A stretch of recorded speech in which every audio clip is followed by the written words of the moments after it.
Welcome. Today is Wednesday, June the 8th, 2022. This is the Pickens County Board of County Commissioners regular meeting agenda. And we are starting off our meeting. First, I'll let everyone know Kelly McNicholas Curry has taken a couple days with her family. I have at the table with me Steve Child, Greg Postman, Mr. Greg Winkler.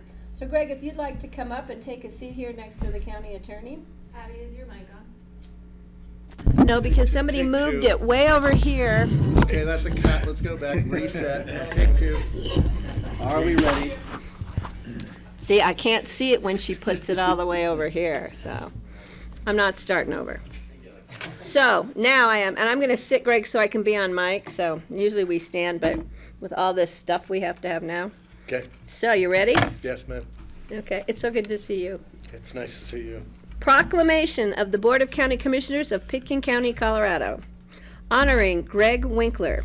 Whereas Greg Winkler has served as a Pickens County's Department of Local Affairs Regional Manager for 15 years and has served as a colleague, mentor, and friend to many at Pickens County over the years. And whereas Greg Winkler has been formative in supporting many initiatives and projects in the county, including the Basalt Regional Library, Pickens County's Broadband Initiative, Housing and Climate, and a liaison to many more resources and support. And whereas, as an advocate, liaison, and supporter, local government will not be the same without Greg at the table. And whereas, as the man, the myth, the legend, Greg always can be counted to bring a bit of humor, a bit of wit, and a lot of charisma to local government. And whereas, we look forward to seeing Greg receiving his Grammy and artwork displayed prominently in future rotation at all of the world's renowned museums, as Greg enjoys every bit of retirement he so deserves. Now, therefore, be it proclaimed, the Pickens County Commissioners and the people of Pickens County wish to thank Greg Winkler for his dedicated service and wish him the best in his well-deserved retirement. And I just found we left her in there, so we need to clear this. You never know what you're gonna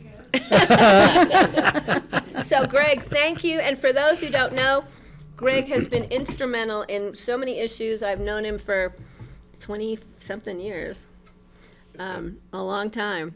And I'm going to miss seeing you on those rare occasions when I see you at Northwest COG or see you up here. It's great. And so thank you so much for being up here with us today.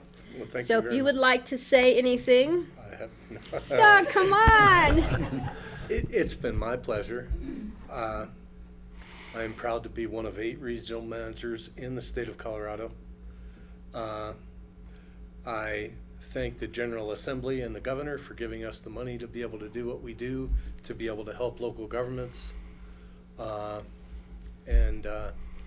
This has absolutely been the pinnacle of my working career. So I'm pleased that I'm walking away. Yeah. Well, and as far as the information about the Grammy, Greg Yes. is a songwriter and musician, which I just recently learned. And according to Greg, he's also a very talented painter. So that's his goal.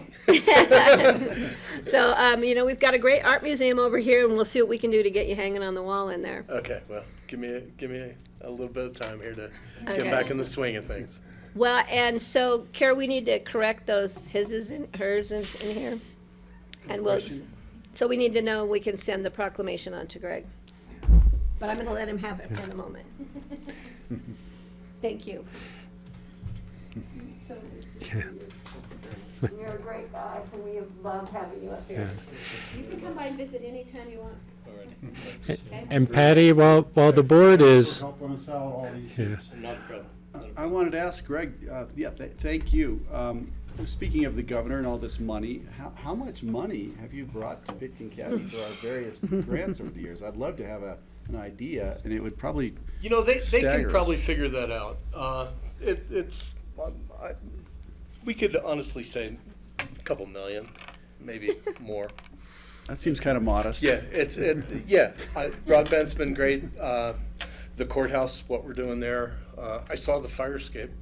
That looked very nice. Yeah. And we're not done yet. Jody says we're not done yet, so we're going to help you there. The microwave link tower. all too many to think about. The one I really remember was the Basalt Library, when we were trying to get them money when they were building a new library, and you kind of came to the rescue at the last minute and helped us with some financials, and You know, I think we that- got 25,000 for the library. That was pretty nifty. I mean, anytime we can do something that builds community, and that's what our department's about. It's about building community and making Colorado a little bit better Yeah. every time we turn around.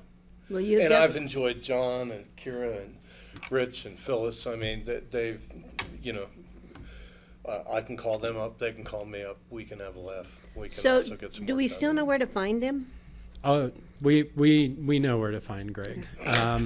But Greg, I also just wanted to say, I was just recounting it. I met you 20 years ago. Yes, sir. When I first came to Colorado. You're the second county manager in Colorado I ever met at the On time. the steps of the Stanley Hotel. Yes, and the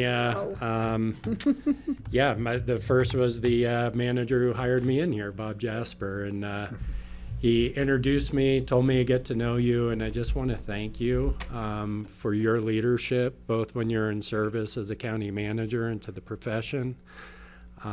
Your leadership in DOLA and understanding local government in a way that most state agencies don't, and I mean that sincerely. I know. And We try.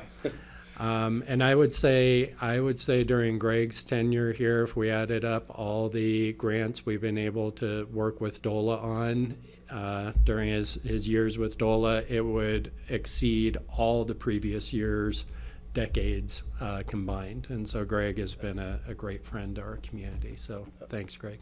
Is the Stanley Hotel The Shining? Yes.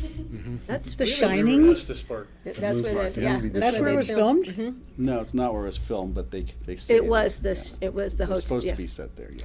But it's kind of scary. That's where you I guys know. met on the That gives you steps. the I don't know. creeps. That's okay. The adult beverage place was right inside the It was just, we were. It has a good bar. No red rum? I don't recall there, no. They had a Stanley steamer in the lobby, though. Right, that's cool. All right, Greg, we Thank you thank very you. much. Thank Thank you you. very much. And thanks for being here today with us. And Carrie, you can get in touch with him about that proclamation. All right, thank you. We're going to miss you. I will miss you too. Not too much, though. All right. No, yeah, that'll be the hardest part. All the folks. So we're going to move on to additions and deletions to our agenda. There are no additions or deletions to Thank the you. agenda. And then I'm going to go to public comments. So this is a time where public can make comment on items that are not on today's agenda. And I don't see anybody in the room. I will get you, Ingrid. I'll bring you up. Let me just see if we have anybody else online. Do we have any? There are three.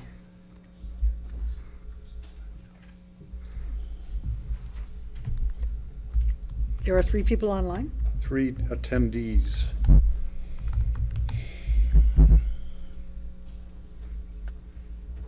I think they are. If anybody is online and would like to make public comment, hit *9 to raise your hand. And if not, we will just keep checking in on you. Thank you for being here with us today. All right. So we have the Pickens County Clerk and Recorder here today. Ingrid Gruder, would you please come up and let us know? Hi, Ingrid. Hi. And thank you for allowing me a little time to share some of the facts and timelines for our upcoming primary on June 28th. Our motor vehicle department will be closed on that day to help with elections. However, our recording department will be open as usual. Ballots were mailed on Monday, June 6th. I think some people have received them already. Yes, indeed. The ballot includes candidates for state offices, Senate and congressional districts, and county races. The only race on the county ballot is the race for sheriff, as the other county races have 2 or fewer candidates and will go directly to the general election. The last day to change your party affiliation was Monday, June 6th. However, you can still register to vote up until and on Election Day.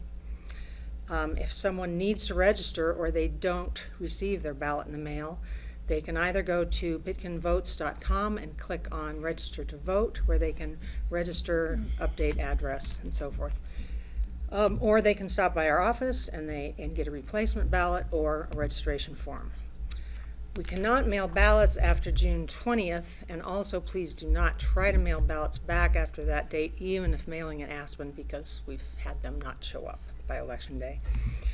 Use Dropbox or vote in person after that day. Drop boxes are located here at the Pitkin County Administration Building, at the Basalt Town Hall, and at the Snowmass Village Town Hall. Things to remember when voting your mail ballot: remember to sign your envelope and make sure it is yours if you're in a household with more than one voter. One stamp is adequate for mailing. Unaffiliated voters will receive both a Democrat and Republican ballot. Only vote and return one. Please help us by voting and returning your ballot early. Early voting begins at June 20th, which is Juneteenth, in the day June 28th, from 7 a.m. to 7 p.m. We just want to let you know that Pitkin County takes election security very seriously. If you have questions, or if you would like to know more about the measures we take to ensure secure, accurate, and transparent elections, please call our elections team at 970-429-2732. And that's what I have. Thank you. So, real quick, June 20th, Juneteenth, is a holiday, but you will still be open that day? We will be, yeah. We have to start early voting that day. So But the rest of elections the will be county's good. closed? Yes. So we're dealing with doors and so forth. So the front door will be open? Yes. But yours is And the only it'll be office directed- open? Yeah, but the offices will all be locked. Okay, It'll just be directed right here to the Roaring Fork room. okay. Hey, Steve, you had your hand up, go ahead. Yeah, Ingrid, I recently changed my affiliation to unaffiliated, and then I received just the Democratic ballot in the mail. And maybe you hadn't processed it yet, but for those who only received one, will you be mailing the Republican one in a separate envelope? If you changed your affiliation, there was a certain date where the printers had to have the actual names, addresses, so forth, but that was before the deadline to change affiliation.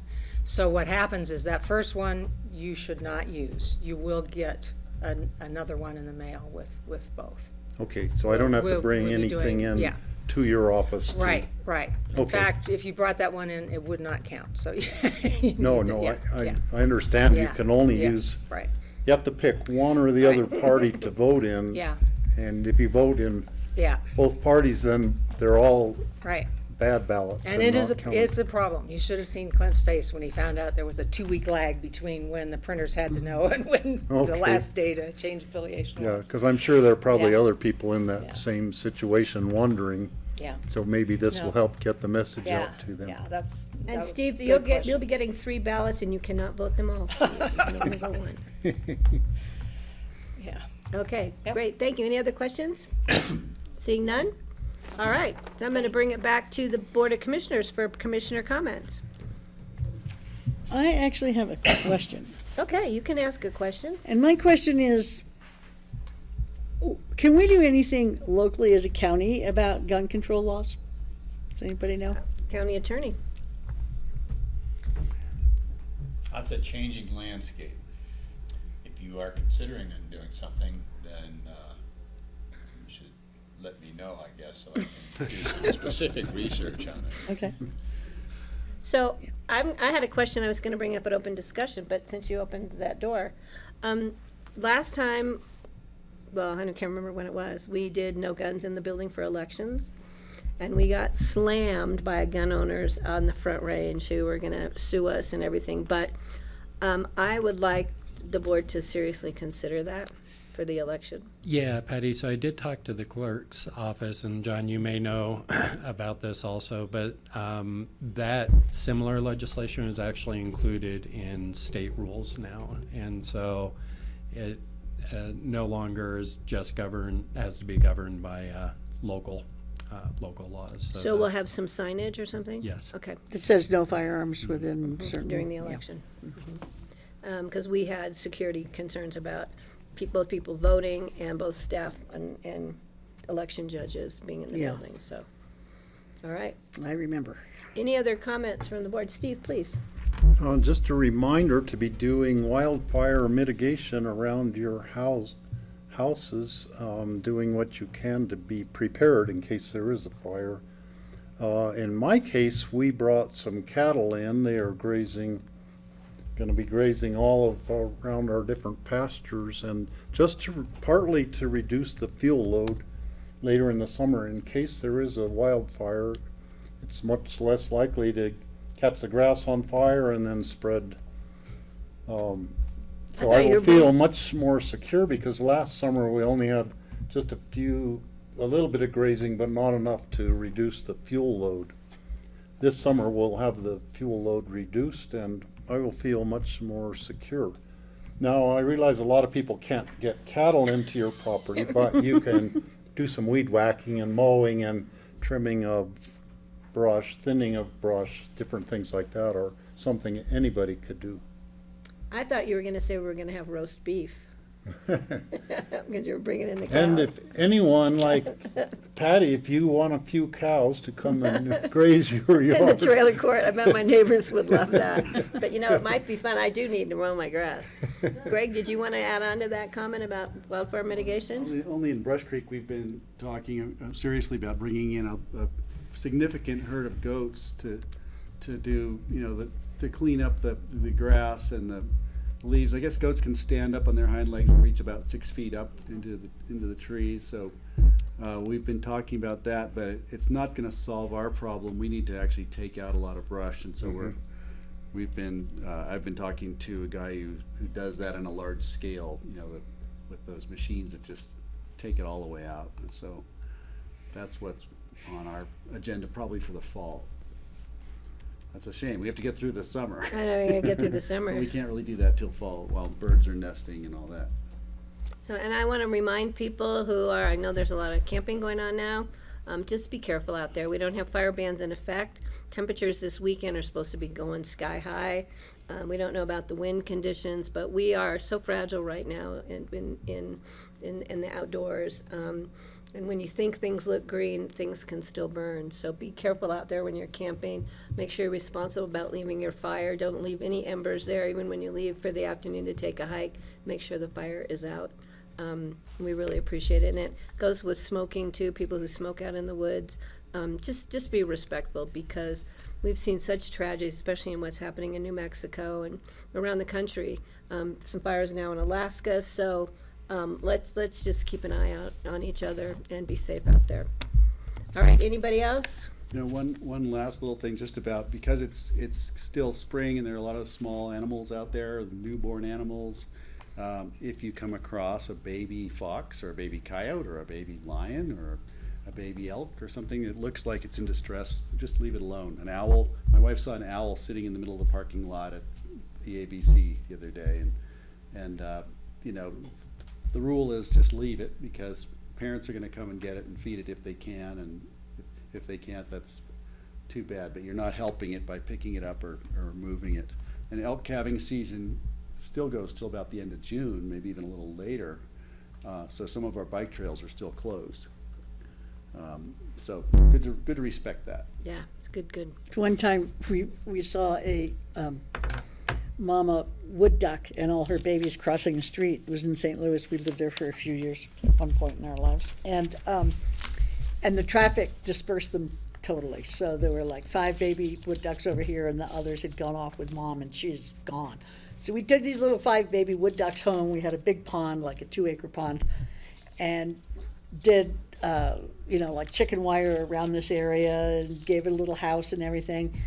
Put our little adorable wood duck babies in there, and one by one, bloop, bloop, pulled down by bass and gone. Just like, in the bloop, they pond. just disappear. It's horrible. Really? Mm-hmm. Oh my gosh. The bass were well fed. Yeah. Oh, I would have fried those bass. Deep fried them. Didn't see it going there. Yeah, I didn't know where that was going. Stanley Hotel, you kind of brought it up. They're the cutest things ever, wood ducks. Oh my God, they're so cute. I didn't know bass would do that. I'm not going swimming ever again. And Bass are fairly ferocious fish. My kids would put on life jackets Okay, upside here we down go. and float around in the Welcome to pond the and circus, fish. Willoughby. And then every once in a while, they'd get nipped by a bass and they got terrified. They wouldn't do it anymore. Hi, God, I didn't know that. I'm gonna have to remember that one. God, I don't want to be a wood duck. Okay, so we are gonna move on to our rather lengthy agenda here. So, first item, our consent item, single reading. We're starting with the minutes of May 17th, 2022 special meeting and May 25th, 2022 regular meeting. Our second item is a resolution appointing citizen board members, and I told Charlotte I would handle that for her because she's got a lot of work she's trying to catch up on, and I told her we could probably cover that. The third item is a resolution of the Board of Commissioners appointing an independent referee, parentheses, hearing officer, to sit on behalf of the Board of Equalization, which is our board, to hear taxpayer appeals of the Pickens County Assessor's valuation, hear abatement petitions, and developing a list of persons qualified to act as arbitrators of property valuation disputes. So does the board want to pull any of these off, or we can just do a motion and move all three forward? Steve, I'd like to please. pull the second one, the citizen board members. Okay, so that leaves item 1 and 3. Board have any questions or concerns, or can I have a motion to pass those two items? Make a motion to pass those. I'll Thank you. second it. We have a motion, we have a second. Any other comments? Seeing none. All those in favor, please signify by saying aye. Aye. Aye. Thank you. So Steve, On the second one, there are two people being appointed to the senior council. One of them, it says Mark Freeman. Well, Mark goes by the name David. His first name is David, and I don't know, it maybe doesn't matter for the appointment, but I think Mark is his middle name. I bet that's what he put on his resume though, was Mark. I'm sure that's where Yeah, Charlotte got so I it. just wanted to point that out, that it is David Freeman, where it says Mark Freeman on our thing. And he does a lot of work in our community helping older people who need help doing things like home health care kind of things. So he's a very valuable person in our community. That's great to know. We can check that out with Charlotte. And these two are able to be appointed because we did amend the bylaws for the senior council to allow members to just reapply, not have to take a year break. So we're glad that we made that change because we have two very valuable members that can be reappointed. So any other questions, or can I have a motion to approve? So I move to approve that resolution appointing the citizen board members. I'll second. I have a motion, I have a second. Any further discussion? Seeing none, all those in favor, please signify by saying aye. Aye. Aye. Thank you. All right, now we are going to individual consideration item. This is an emergency ordinance confirmatory reading. So this is also a public hearing. This was an emergency ordinance of the Board of Commissioners approving a lease agreement between the Board of County Commissioners and Recovery Resources for space at the Michael W. Schultz Health and Human Services Building. So this is confirmatory, and we have Lindsay Mace here from Human Health Services. And are there any changes to the emergency ordinance? There are no changes to the ordinance. You all had asked to meet Janelle, who is Recovery Resources Director, so we wanted to make sure to come here today and introduce. Well, welcome, Thank you for having me. and thank you. And I talked with Erin Ely. She was on her way to the soft opening, and she was very, very excited, especially since this will be a continuity of care throughout the year. So that's a big sigh of relief. We don't have to be scrambling around at the beginning of the winter season. So we really appreciate it. And all the other work that you've done for Pickens County has been terrific. So thank you. And thank you for coming today. Does the board have any questions? Yeah, well, welcome Janelle, nice to meet you. Yeah, nice to meet you. Could you just give us, for the public, some idea of what Recovery Resources does? Well, we do a lot of things. Let me think about all the programs. You might need to pull that microphone a little closer or just point it. Yeah. Okay. Well, we have withdrawal management, the detox facility. We also provide pretrial services, drug testing, the community service program. We were awarded dollars through the ESG grant to help our homeless. And then now we're embarking on the Resiliency Center. So, and I also started an equine therapy program. So great. we've got a lot going on. Jeez. Fantastic. Yes. Yeah, Thank you. thank you. That's a lot of effort and a lot of need for these kind of programs within the county, within the valley, so we appreciate that. Are you seeing more traffic, homeless traffic this time of year now? We are not. Not, We're okay. not seeing we have our normal group of people, and they're slowly trickling in this week, but it's been 4, 5, 6 each day. So I'm sure we'll start seeing them though, because they were all in Glenwood. With the emergency solution grant, we were able to house everyone through the winter in hotel rooms, and we did that in Glenwood Springs. So Got it. And now what happens to them? they were all informed that we would be able to keep them in hotel rooms till April 30th, maybe May. Few of them stayed through May. At this time, a lot of them that were in hotels that we negotiated monthly rates, have stayed, and they're paying their own rent. And then some of them have chosen to leave the valley, and some of them are still here.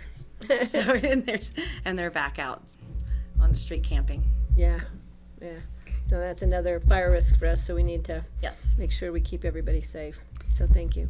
Yeah, Fancy, go ahead. And where did you do the equine therapy? I live in Silt, so it's out in Silt, Colorado. Yes. Okay. Steve, do you have any questions? No. Okay. So this is a public hearing. I'm going to open the public hearing. Are there any members of the public wishing to comment on this item? Anybody who is online, it's a *9 to raise your hand, please, if you would like to speak on this item. All right. Seeing none, I'm going to close the public hearing and bring it back to the board for a motion. Oh, I'll make a motion to support the emergency ordinance approving a lease agreement with the Board of County Commissioners and Recovery Resources for space at the Michael W. Schultz Health and Human Services Building. Great. I'll second that. I've got a motion and a second. Any other comments? Again, thank you. Thank you. So we appreciate it. I'll call the question. All those in favor, please signify by saying aye. Hi. Hi. Thank you. Nice to meet you. Thanks for Nice coming to up meet and you. introducing yourself. Yes. We really appreciate it. Thanks, Lindsay. Okay, next we have individual consideration items. First reading set for public hearing on June the 22nd. The first item is a resolution of the Board of County Commissioners authorizing the Board of Commissioners to enter into an operation, maintenance, repair, replacement, rehabilitation agreement. Anything else you want to add to that? Right? With the Robinson Ditch Company. Robinson Ditch was one of our favorite projects we did with our Healthy Rivers and Streams Board. And we have Lisa McDonald here. Hi, Lisa. great. Nice to see you. Nice to see you too. Thanks, Patty. You and Good John, like, in afternoon, the same everybody. I know, space. my boss. What? We're next to each other, like live today. Well, good afternoon, everyone. I am Lisa McDonald with the Healthy Rivers Program, as Patty mentioned, and joining me today on Zoom, I'm hoping, is Quinn Donnelly with River Restoration. There he is. Yep. Great. Quinn is our river engineer. He was our river engineer on the Robinson project. So I asked him to join us today in case the board had some technical questions on the agreement. So, like Patty said, we're here today for first reading of the resolution authorizing the board to enter into the OMRRR agreement. That's how we. A little acronym for it. So as the board's aware, the Robinson Diversion Project has been completed, and as typical with these types of projects, the parties enter into an agreement that spells out and memorializes the responsibilities of each party. The basic terms of the county, that the county is responsible is for river work and bank work, and the ditch company is responsible for their head gate and the actual ditch area within the project site. Our Army Corps permit has requirements as it relates to the river, and Quinn and his team monitor the project, and I think they will for the next, I think the permit is for 5 years. So the ditch company has reviewed and accepted the agreement. And our recommendation today is to approve at first reading and set for second reading and public hearing on June 22nd. Great. Thank I you. don't know if Quinn has anything to add or if the board has questions. on Quinn, the you have agreement anything you itself. want to chime in? I don't think so. Overall, the project's been very positively received. The last 2 years, ditch company didn't have to do any maintenance in the channel, and the boater community, in particular commercial fishing guides, have really enjoyed the project. It's a good access point for maybe less mobile customers that can just get right there and fish some of the habitat elements we put into the stretch. Well, and I've heard that firsthand from some of the fly fishing guides. The only thing that they are leery of in that stretch is that the ospreys seem to be better fishermen than most fishermen. Thank God for that. The project won an award with the American Civil Engineering Companies of Colorado last year, and then we're probably going to present it at the Sustainable Watersheds Council Conference in October in Avon. So it's been a good project for the county. Yeah, that's great. We really appreciate you guys did an amazing job. And I think it made the Healthy Rivers and Streams Board and the Board of Commissioners very proud, because that was an area that really needed a lot of attention. So, especially for safety issues, water use, but safety issues. So we're glad to hear about it. Does the board have any questions? Steve, please. Thank you. A question about, I think a lot of the stuff that was being repaired in the rebuilding the river basically was caused by the ditch owners getting in the river and doing their own engineering project, pushing rocks where they thought they were needed, which turned out to not be the best solution by far. So going into the future, the river obviously will move some rocks around, but with the design, the engineered design, will there be actually very much of the boulders being moved by the river, or will there be very much sedimentation happening that the ditch owner would need to clean that out periodically? Yeah, so, it's the versions on the inside of a riverbed, we couldn't change that. So I think there could be some sediment accumulation during high runoff periods out in front of this head gate. We did provide him a easy access point to get there to remove that material.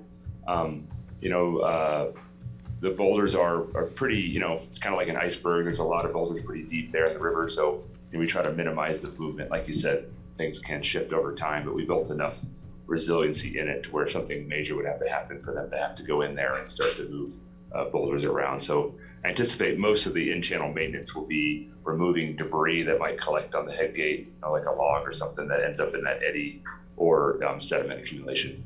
The river hasn't really been tested yet. We didn't have a big runoff last year. We're probably not going to have a big one this year. So I'll be curious to see how the site does during our first kind of big water year. But so far, so good. Great. And we would love to see a big water year, not so much to test Robinson Ditch, but just to keep water in our river. But, okay, any other questions? So this is a first reading, set for public hearing on June 22nd. Do I have a motion? I'm looking for the name. Go ahead. I'll move to approve the resolution authorizing the BOCC to enter into an operation and maintenance repair replacement rehabilitation agreement with the Robinson Ditch Company. Second. Okay, any other questions, comments? Seeing none, Steve. Just to note that the Robinson Ditch is entirely or mostly in Eagle County, but it is in the Roaring Fork watershed, and that's why the Healthy Rivers and Streams was did the project there. And we worked cooperatively with Eagle County. Yes. Which has always been a great partner with us in that stretch. Yep. So, yeah. Yep, the agreement will be recorded in Eagle because we listed the legal description in the agreement too. Great. So. Thanks. All right, so I have a motion, I have a second. All those in favor, please signify by saying aye. Aye. Aye. Thanks. Thank you, Lisa. Thanks, guys. Thanks, Lisa. And I can't believe you didn't find more words with an R to put in that. When? Thank Thanks, you. everybody. Thanks. All right, the next item on this section of our agenda is a resolution of the Board of Commissioners authorizing the chair to sign grant agreement 3-08-003-062-2022 with the Federal Aviation Administration, or the FAA, in the amount of $1,663,764, no cents, for pavement rehabilitation of the de-icing apron, taxiway A, and taxiway connectors at the Aspen-Pitkin County Airport / Sardi Field. And we have Mr. Dan Bartholomew, zooming in from, I believe, Seattle, Washington. Yes, ma'am. You are correct. And you better not Good afternoon. You better not be applying for a job at SeaTac or you're going to be in big trouble. No, I love my job at Aspen. Okay. Good comeback. Good comeback. Yep. So from a point of brevity here, I'll refer to this as AIP Grant 62. And really what this is a reimbursement to the airport for some work that was done last summer. When we did the original inspection and design for the pavement work that we rehabilitated last spring in 2021, the original inspection for that was done in 2019, and due to COVID, it was delayed doing the repairs. So we came back, did the repairs last spring. When we did the repairs, we found there was some additional rehabilitation work that needed to be done, some additional weathering of the runway and repairs needed the runway due to that 2-year lag.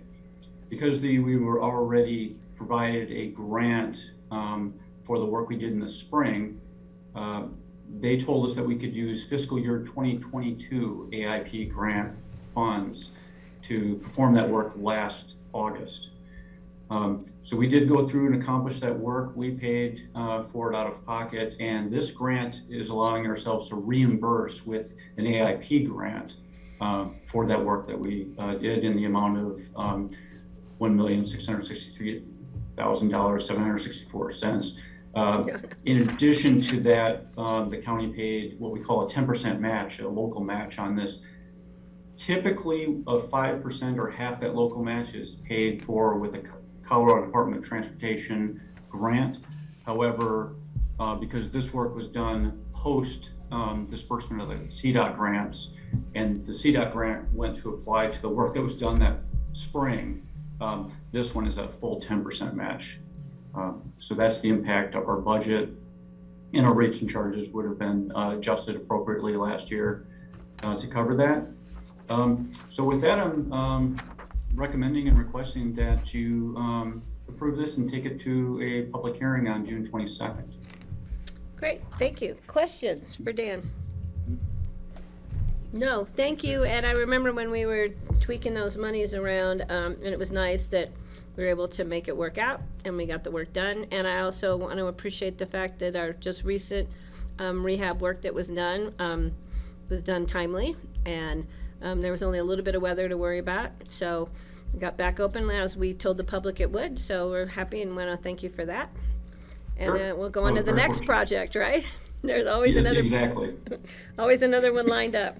So we appreciate it. So if there's, Fancy, you have a question? No, I was going to make a motion. Oh, I would love that. Public hearing? Is it No, public? It's public not? hearing's on the Oh, 22nd. excuse me. But thank you. I need some reminding on these. Yeah, please, Fancy. Well, I make a motion to pass on, this is first reading, and then First we reading, hear it separate on, vote. again on June 22nd. Resolution to sign the grant agreement with the Federal Aviation Administration in the amount of $1,663,764 Perfect. at the airport. I'll second that.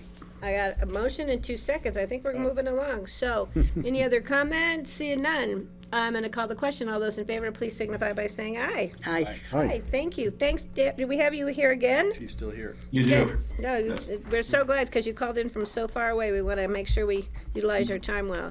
So this is No, not a problem. this is a resolution authorizing the chair to sign a grant agreement 3-08-003-063 2022 with the Federal Aviation Administration in the amount of $4,162,155, no cents, for pavement rehabilitation of runway 15/22, taxiway connectors, and the apron at the Aspen-Pinkin County Airport Sardi Field. So Dan, Yes. So this was AIP grant number 63 in the amount that of slightly over $4 million. This was the work that we did this spring. And here is a situation where we do the work and then we get reimbursed for it because due to our traffic here, we try to complete the work prior to the busy season, and grants and the work don't always don't always work out from a timing standpoint. So this was the 2-week-long closure that we just had. We're hoping that the work that we did this year, since it was a little more robust, our engineer is telling us that that can hopefully prevent any closure next year. And then we'll go into 2024 with some probably more major repairs. But nonetheless, that allows to complete some mill and overlay on the runway, some of the taxiway connectors, and portions of the non-commercial ramp. We also did some work on the commercial ramp, but that will be paid for through a passenger facility charge that will be coming to at a later date. So this is just the grant for that. This one should have a 5% Colorado Department of Transportation match as well. It'll be a 5% local match.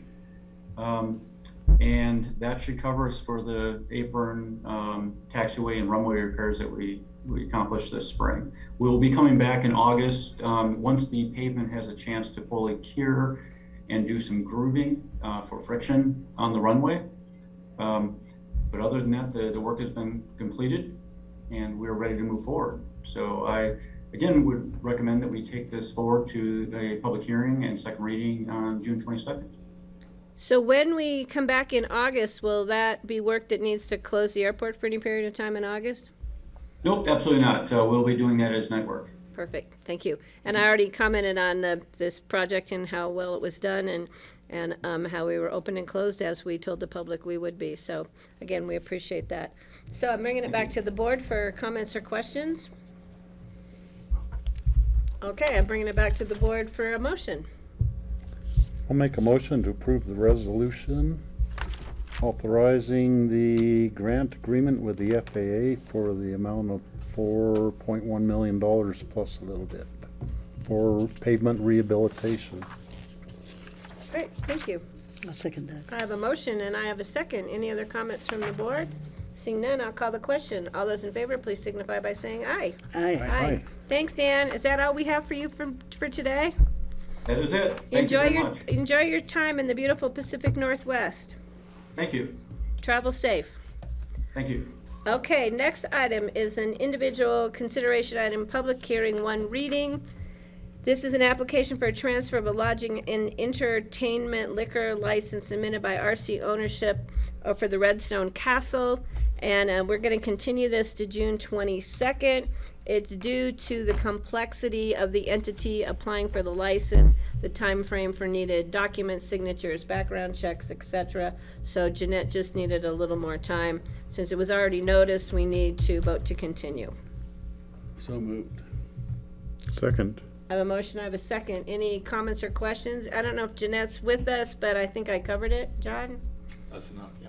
Okay, great. So I'm going to call the question. All those in favor, please signify by saying aye. Aye. Oh, wait. I should open the public hearing, so don't vote yet.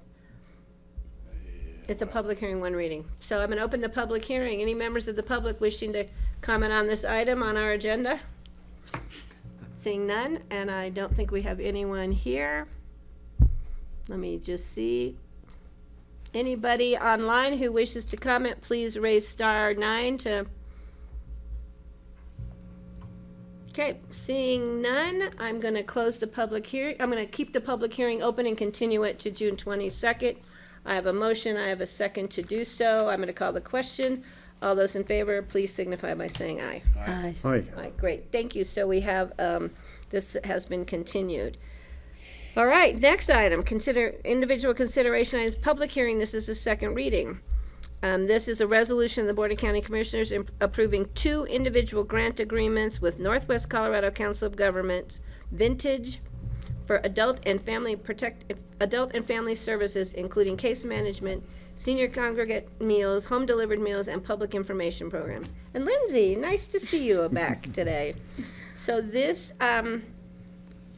again will be a public hearing. And Lindsay, do you have anything you would wish to add, or?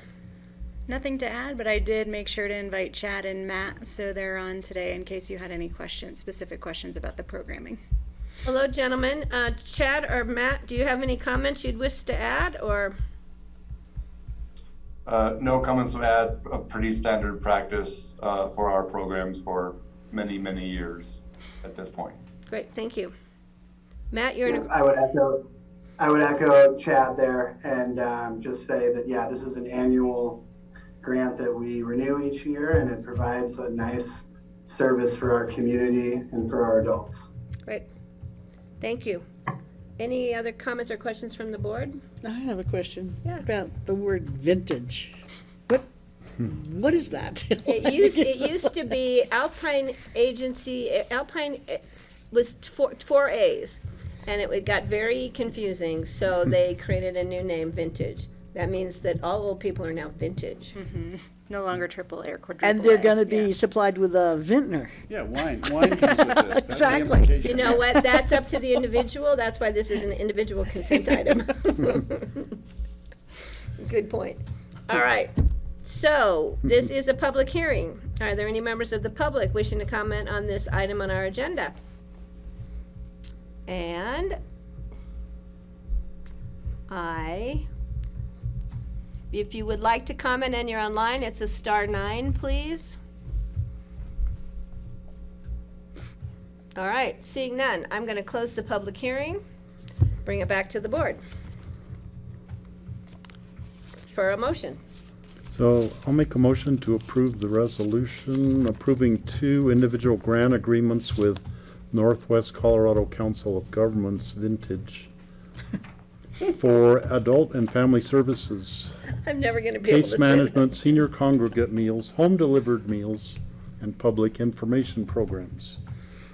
I'll second that. I'm gonna, every time they come to perform me in a COG meeting, I'm gonna have to be giggling. They're gonna wonder what's up. But you know, this isn't the only, you know, you think about vintage automobiles, vintage houses, It's vintage true. vinyl. Vintage, and now taken the vintage word people. vintage and it's completely been removed from its foundation, but that's. So we are vintage, Greg hope is they have not. wine. This is better. I went on a mother-daughter river trip with a woman who does a lot of, well, touchy-feely kinds of workshop things, you know. And so there were a few older women on this trip, and she referred to us as, in all seriousness, as compost. Compost? Compost.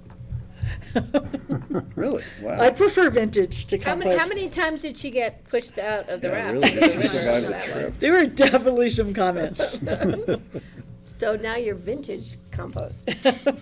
All right, so I'm gonna call, I need a motion to approve, no, where I am think I now? you've had the I motion opened the and the hearing, I second. closed the hearing.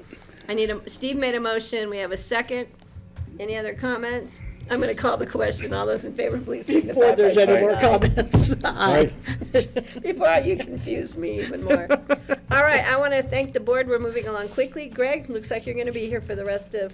I know. I we're know, I'm smoking. really This is impressed. You good. guys are doing great. Thank you so much. So our next item Thanks, is Lindsay. a land use, as a land use public hearing. It is an ordinance of the Board of Commissioners authorizing acquisition of the Moore Ranch Conservation Easement and fee interest parcel. Dale Will was having internet He looks like he's here. issues. I think he might. I'm here. Oh, yay, he's back. Thank you, Dale. We appreciate it. Would you like to open this hearing up Send him around. and give us some comments or carry him changes? And then I'll open the public hearing. Thank you, Patty. And just to play it safe, I'm going to leave my video off, so I apologize about that. But we had a great discussion about this on first reading. Sorry Francie wasn't there for that because Tommy came down to personally be there. But in any event, this is a contract to purchase both a conservation easement and a outright ownership on different parts of the 277 acre Moore Ranch. And we've been working on this in earnest now for over a year with different facets of the property up there and the nature of Tommy's ownership and so on. I commend Ryan Neely for finally getting past all the little glitches that we were encountering, and we have this under contract. Tommy and Carolyn Moore have signed this contract. They, of course, have a storied history in dealings with not only open space and trails, but many other public causes in the Upper Valley. And this is really their last piece, as far as we know, of property. It's where they live. Tommy's father bought this property in the early 1950s, and Tommy moved up there with his family in the late 60s. They live in a modest house that we learned was a Sears and Roebuck kit house that was completed in 1928. And under the terms of this contract, we will acquire outright the portion of their property that's on the west side of McLean Flats Road. That stretches all the way down to the Rio Grande Trail and crosses the trail a little ways and includes a big portion of that sage flat that's over near the new solar farm.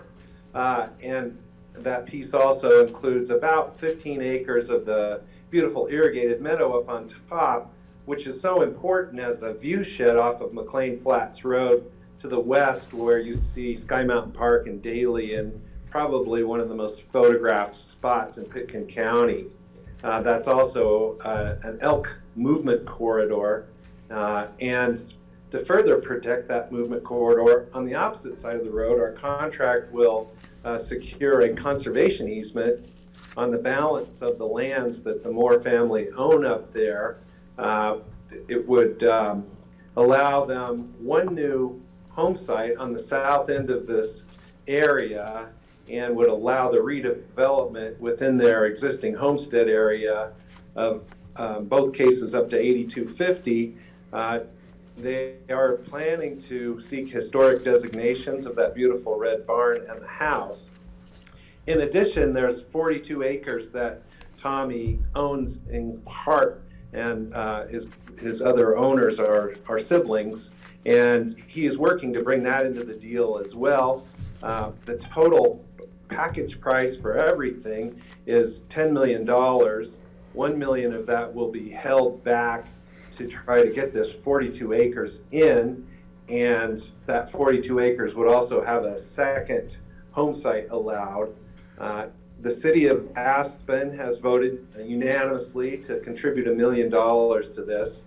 So the ordinance that I have in front of you actually authorizes us to expend up to $10 million. I had to write that ordinance before the city council took their vote. It's fine to pass it as is, but our net expense will be more like $9 million if we can get that 42 acres in.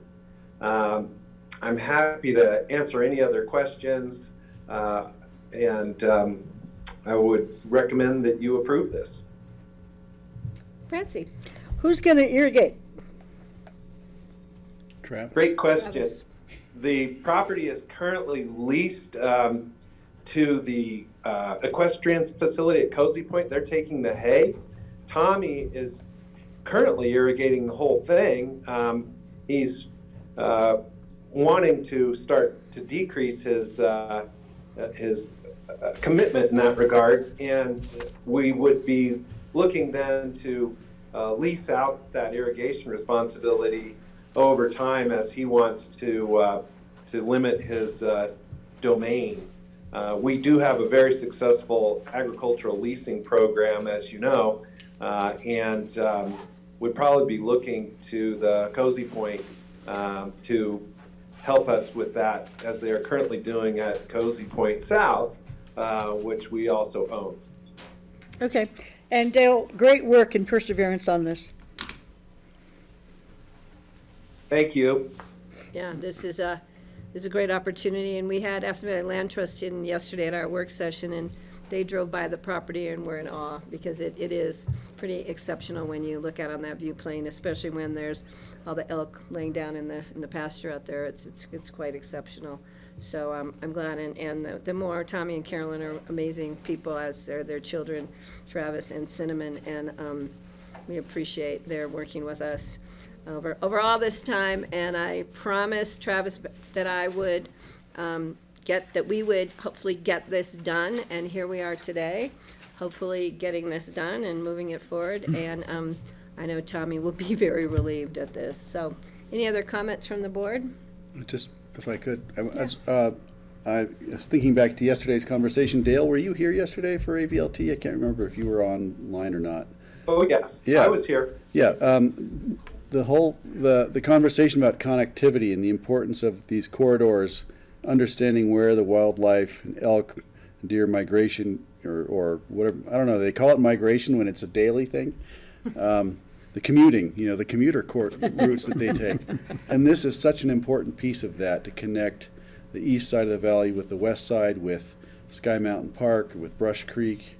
It's such an important component. And so I'll echo what Francie said, and thank you for all the work you did, and to thank Tom and Carolyn and family for recognizing the importance of this piece of property, both historically and as habitat and as a migration freeway for the elk and the deer. And then the historical aspect, it hits a home run on all of those things. So I'm super excited about it. Is there an HOV lane on that commuter? There should be an HOV lane for those elk. They've got it's such a cool thing watching them, make their moves across the valley. Yeah. All right, Steve, and then I will open it up for the public hearing. So I really love the 3 photographs in our packet today that are like the classic pictures of the elk lying there with Mount Daly in the background on the piece of land that the county is actually purchasing. The picture of the elk, and I just started laughing because the subtitle says elk loitering on the moor. I saw that. I was going to comment on that. Thank you for bringing that up. I never thought of elk as loitering. Most of them are actually grazing. They're not loitering. And then there was the other picture of they sleep out there. They were sauntering when I saw them.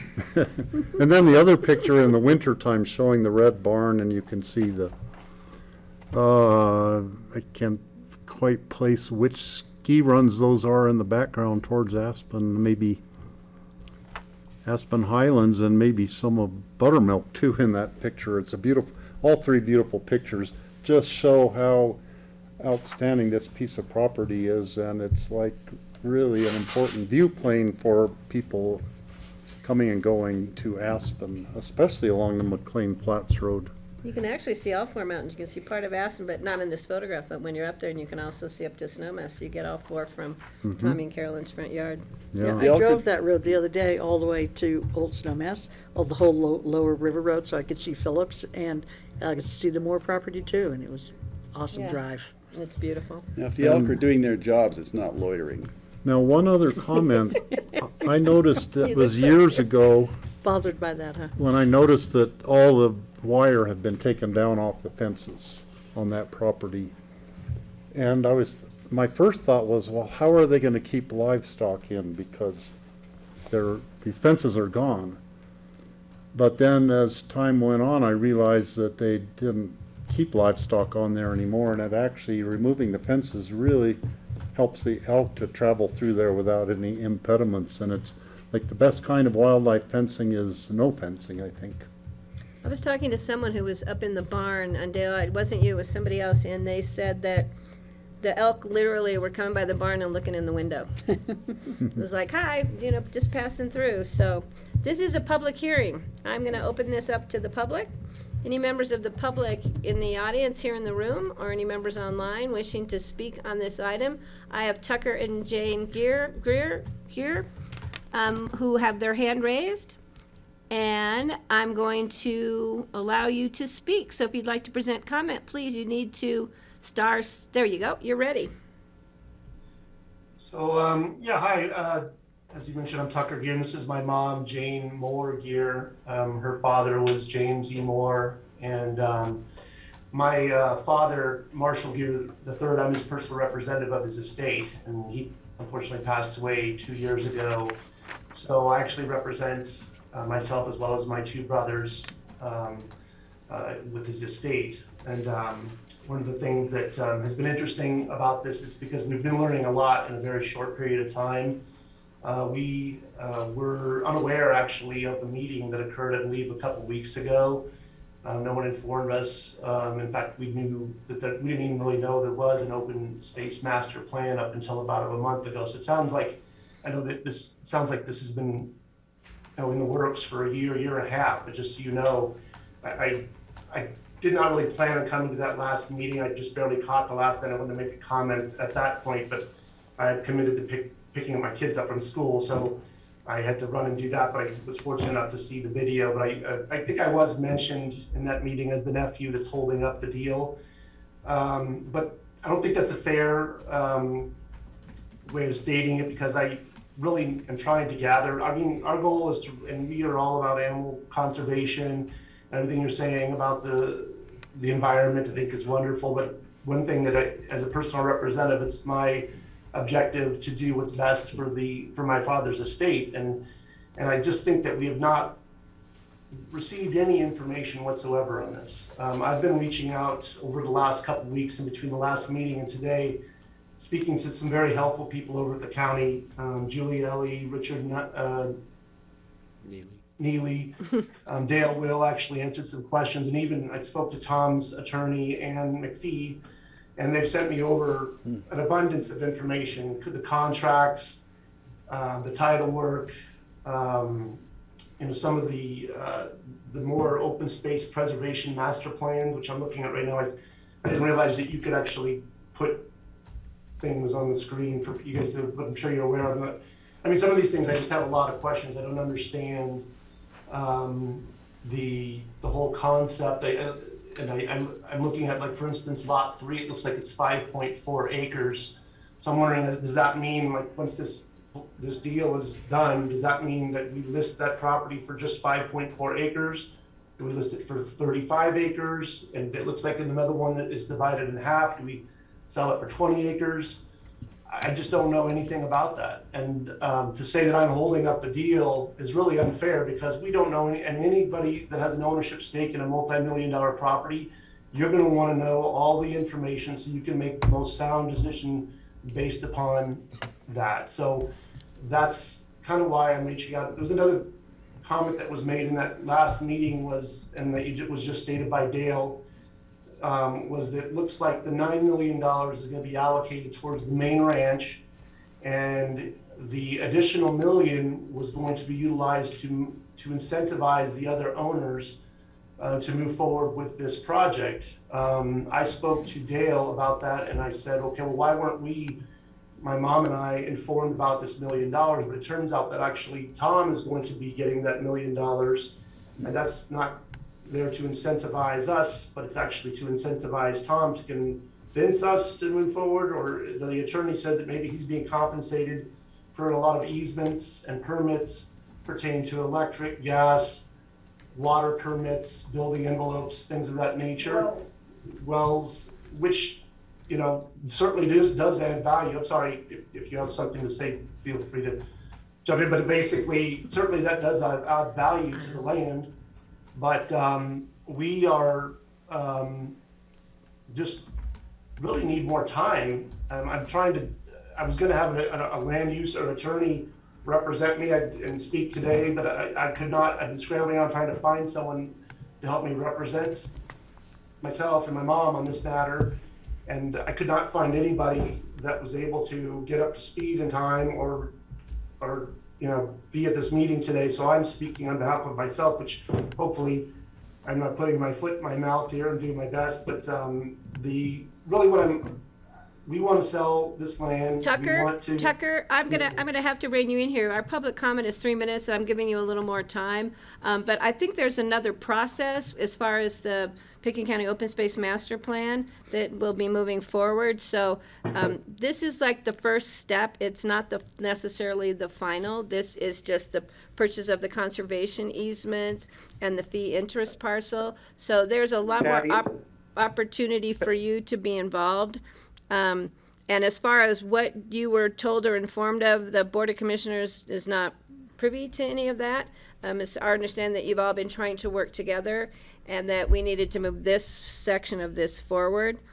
So I think there'll be a lot more coming your way and a lot more opportunity. And I'm sorry if you feel that you kind of got left out of the conversation, but it was our understanding that you were part of conversations along the way. So if you want to just give us some final comments, I will give you a few more minutes here, but then we need to be moving forward. So please go ahead. Sorry to have to interrupt you, Tucker. No, you're perfectly fine. And like I was saying, we do want to get a transaction done.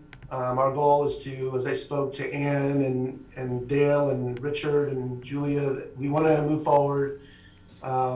So, you know, we just want to get all the information so we can make a good decision. So that's all there is to it. I just think that it would be fair to give us more time. And I don't know this process.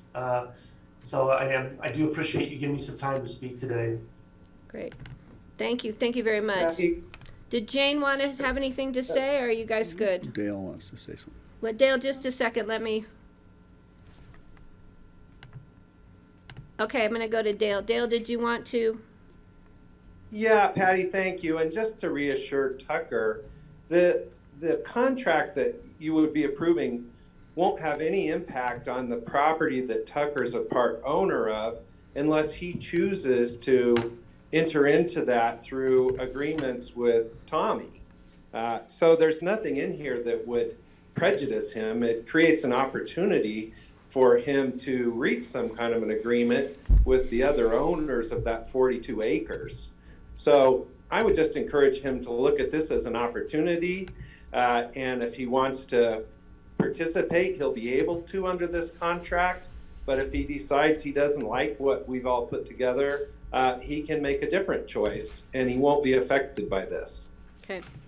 And am I correct in the Pickens County Open Space Master Planning process being a separate stage? So this is kind of the first in a list of things that still need to occur. But this is something that we needed to get done in order to move forward. I've got Rye Neely here with his hand raised. So Rye, do you want to add to that? Sure, Patty, thank you. I just wanted to reiterate what Dale just said, and I have talked to Mr. Gear a fair amount about this deal, but I just want to reassure him, and I think I've made this readily apparent to him, but also the board in general, that absent his participation, this inclusion of the portion of the Moore Ranch that he is a co-owner of is not a part of the deal unless he agrees that ultimately he wants to be involved. So I just want to reassure everybody that that's the case. It's the way the contract is drafted.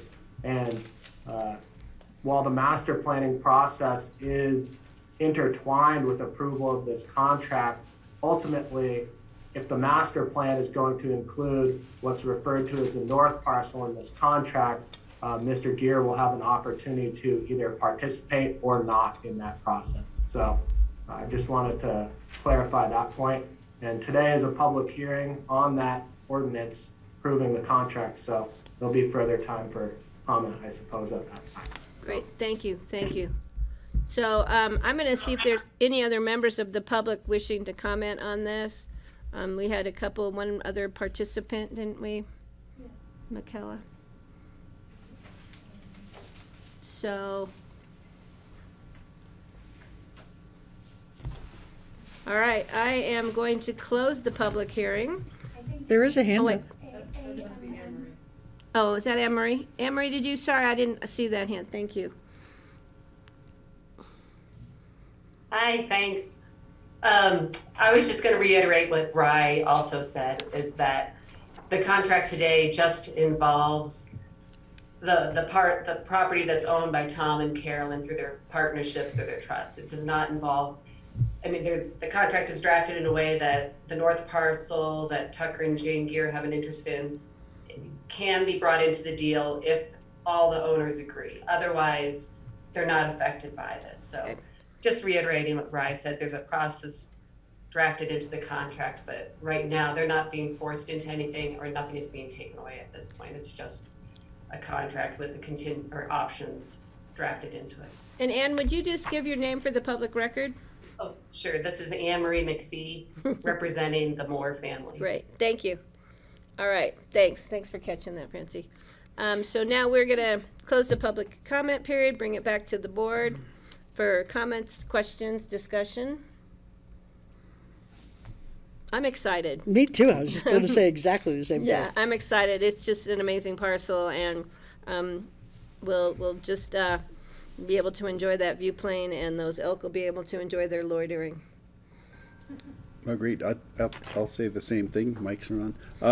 I do hope that the larger parcel or the 42-acre parcel ends up being part of this. It would be A lot of work has gone into this over the years, and I'm hoping there'll be plenty of time and effort on everyone's part to make it work, because it's such an amazing opportunity for the community, and hopefully it'll work out for the owners as well.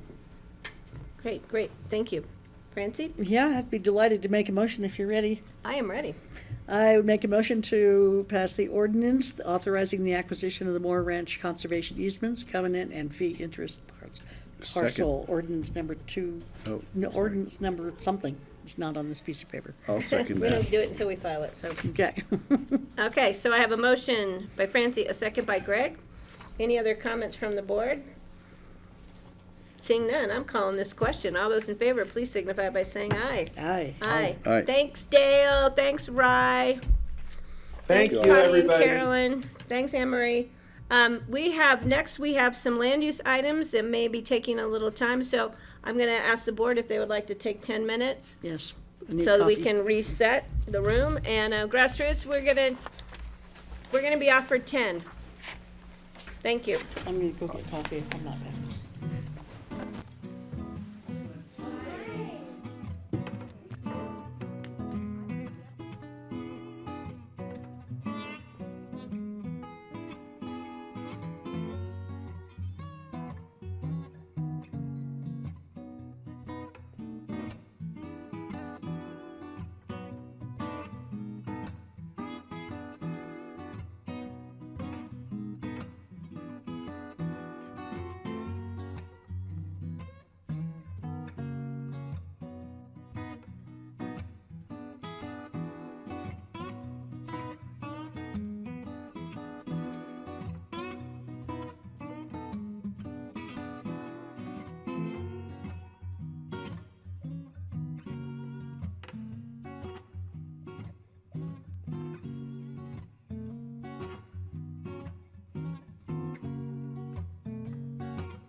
Welcome back. Today is Wednesday, June 8th, 2022. This is a continuation of the Board of County Commissioners' regular meeting.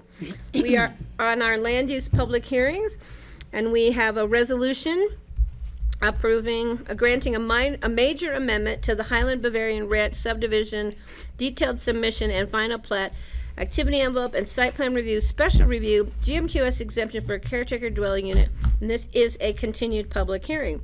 And I'm going to turn it over to Leslie Lamont from Pickens County Planning Development. Hi, thank you.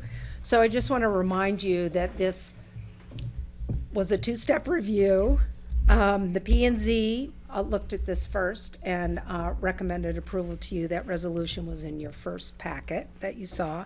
And now it's your turn to review this. This public meeting has been continued multiple times to provide an opportunity for staff and the applicant to address your questions and concerns. So I just grabbed this out of the applicants, one of their submittals, because I think it's a nice map of the property, a nice overview.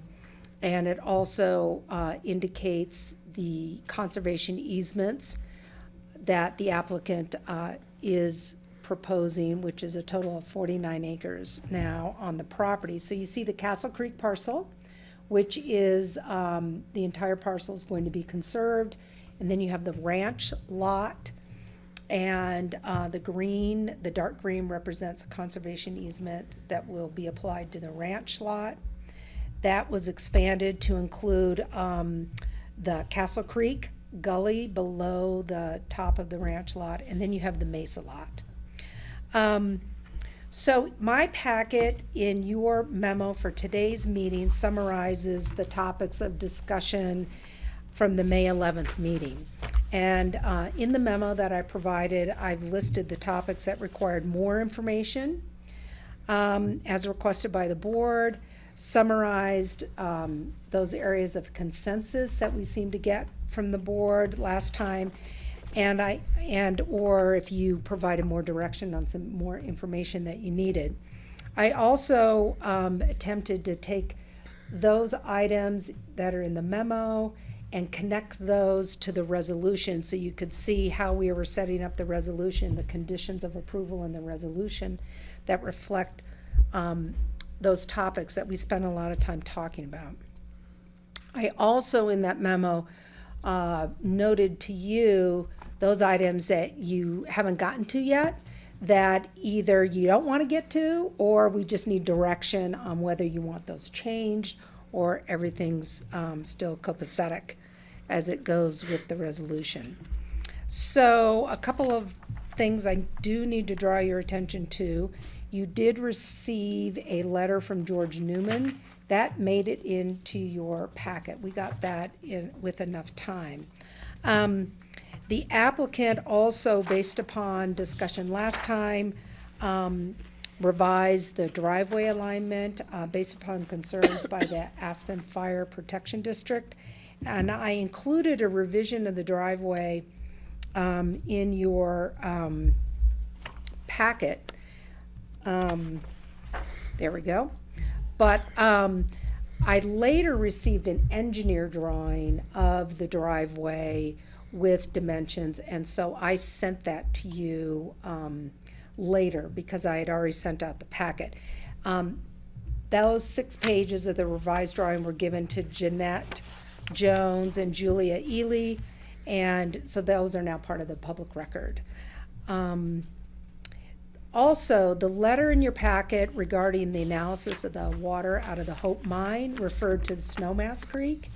That letter was revised to refer to Castle Creek, but again, that revision letter didn't make it into your packet. I sent that to you later. It's now with Jeanette, part of the public record. And Glenn did that just as a test to make sure I'd read those water results. And I proved to myself that I did read the water results. I saw that too. Okay. Glenn caught it right away, but I had to get your packet out to you, so it didn't get in your Thank you. packet. And then the applicant provided a letter and a draft brochure about the public awareness program that they're proposing. That didn't make the packet deadline, but just to summarize, and I'll let the team go into it in more detail, but they're proposing a tour in the summer that can either be in conjunction with AVSC and the Historical Society, or either of those, to view the lodge and look at the ski runs. They also propose they've developed a rough draft of this brochure, and printing the brochure and disseminating the brochure in various spots, historical spots in the county for people to pick that up. They are also proposing a cash donation to help the Historical Society or another entity like Suzanne Reed develop a website of the historical lands and structures within the county. As I said, they can go over that program with you or answer any of your questions. And finally, in the resolution, I have just a minor edit to the resolution. Condition number 6, which is page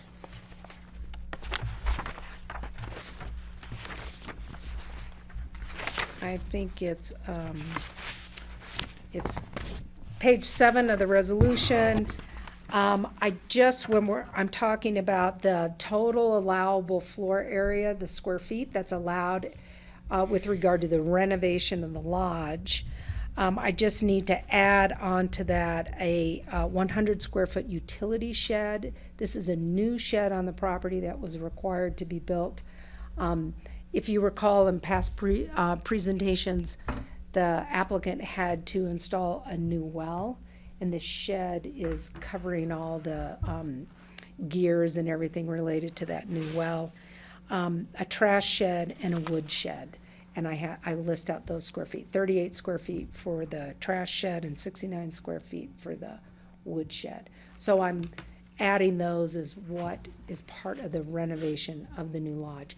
All that square footage comes out of the basement of the second home. With that,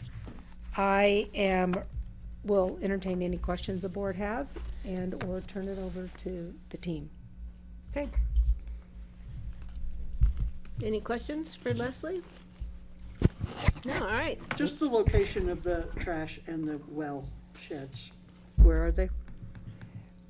Yeah.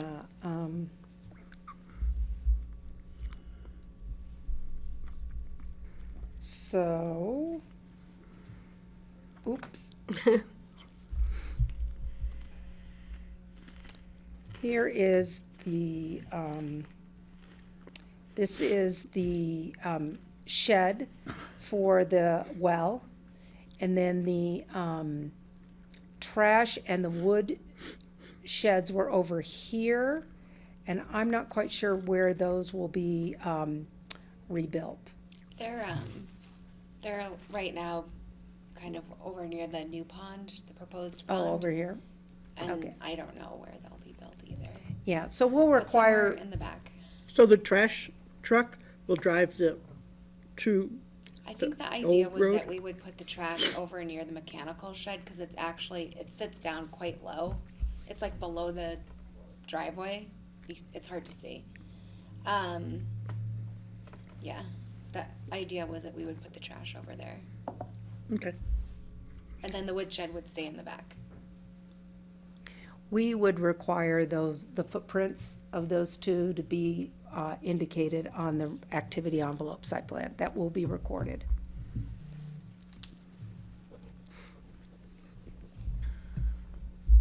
Leslie, on the map, the revised driveway map, could you go through the point by point the differences and point them out on the map?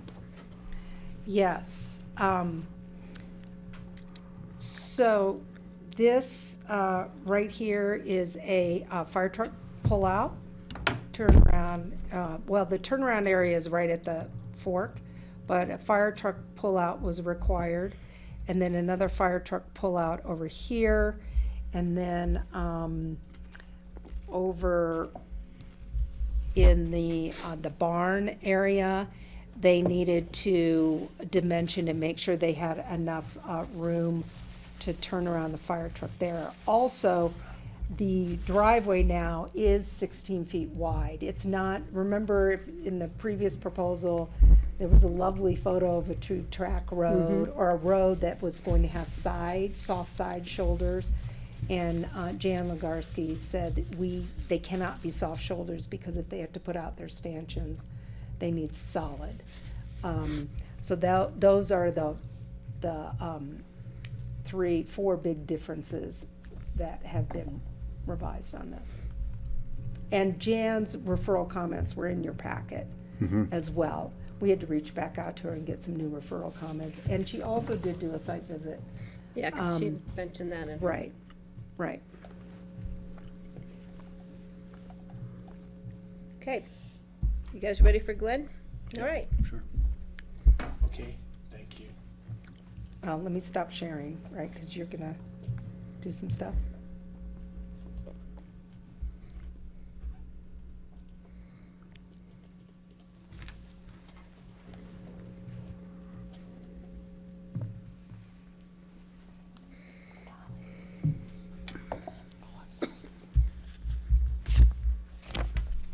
Okay, so,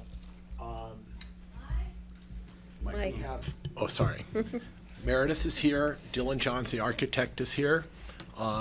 Jen, the landscape architect, will join via the internet, as well as Sarah Oates, the attorney who's written the legal agreements. And to begin, Leslie kind of summarized what's going on with the driveway. It meets the fire marshal's approval. It's been redesigned, and it is tucked as close as we can to the trees, and in addition to that, there'll be a line of trees on the down valley side to help screen it.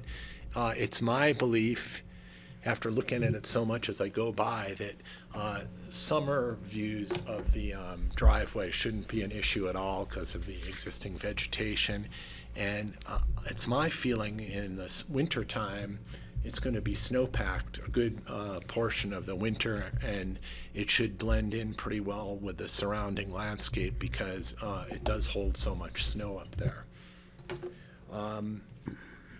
With respect to water quality, there's a report from the lab in Steamboat, which I looked at. I really couldn't figure anything out about that report. It was a tough one to read. Yeah, but we had a water resource engineer look at it, and he wrote a letter, and what I looked for was the key line in there that he said that the water standards were acceptable based upon the standards for hard metals in the water. So that's what we were looking for on that.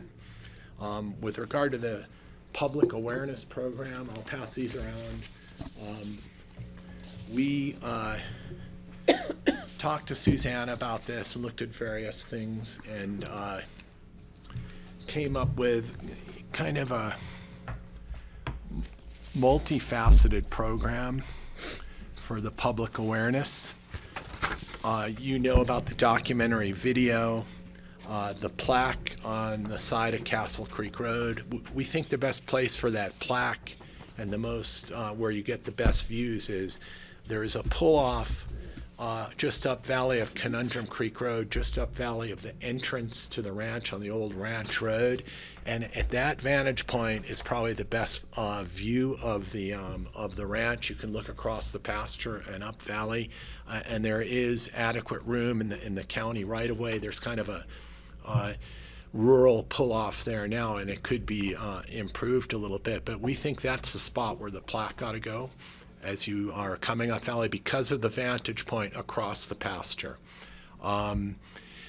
With respect to the annual tours, Meredith and Sami are proposing that there would be a once-a-year annual tour in the summer.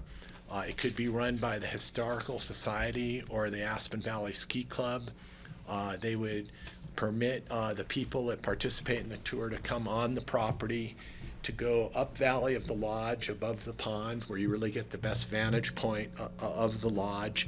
And from that spot as well, they can see the historic ski runs, and it will be made available to the Aspen Valley Ski Club and the Historical Society, and the members of those organizations can look at the documentary video and the historic designation report, so they could brief someone in their organization about the property and they could lead the tour.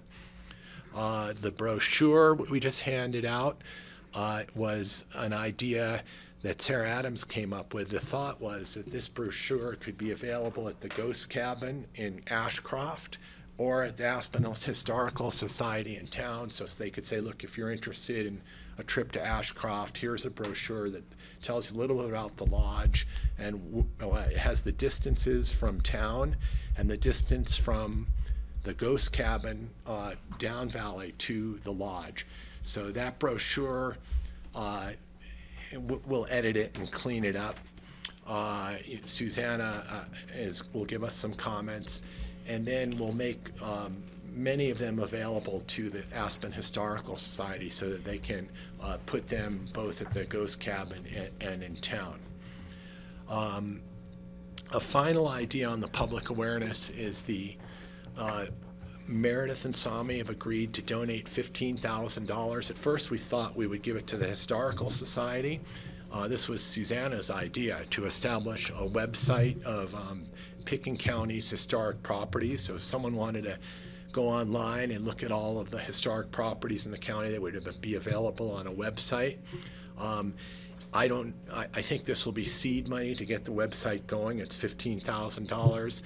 Susanna and I were talking about who should get it, and we think that it should go to the county rather than the Historical Society, because we're afraid that it would be viewed as a burden by the Historical Society to create that website.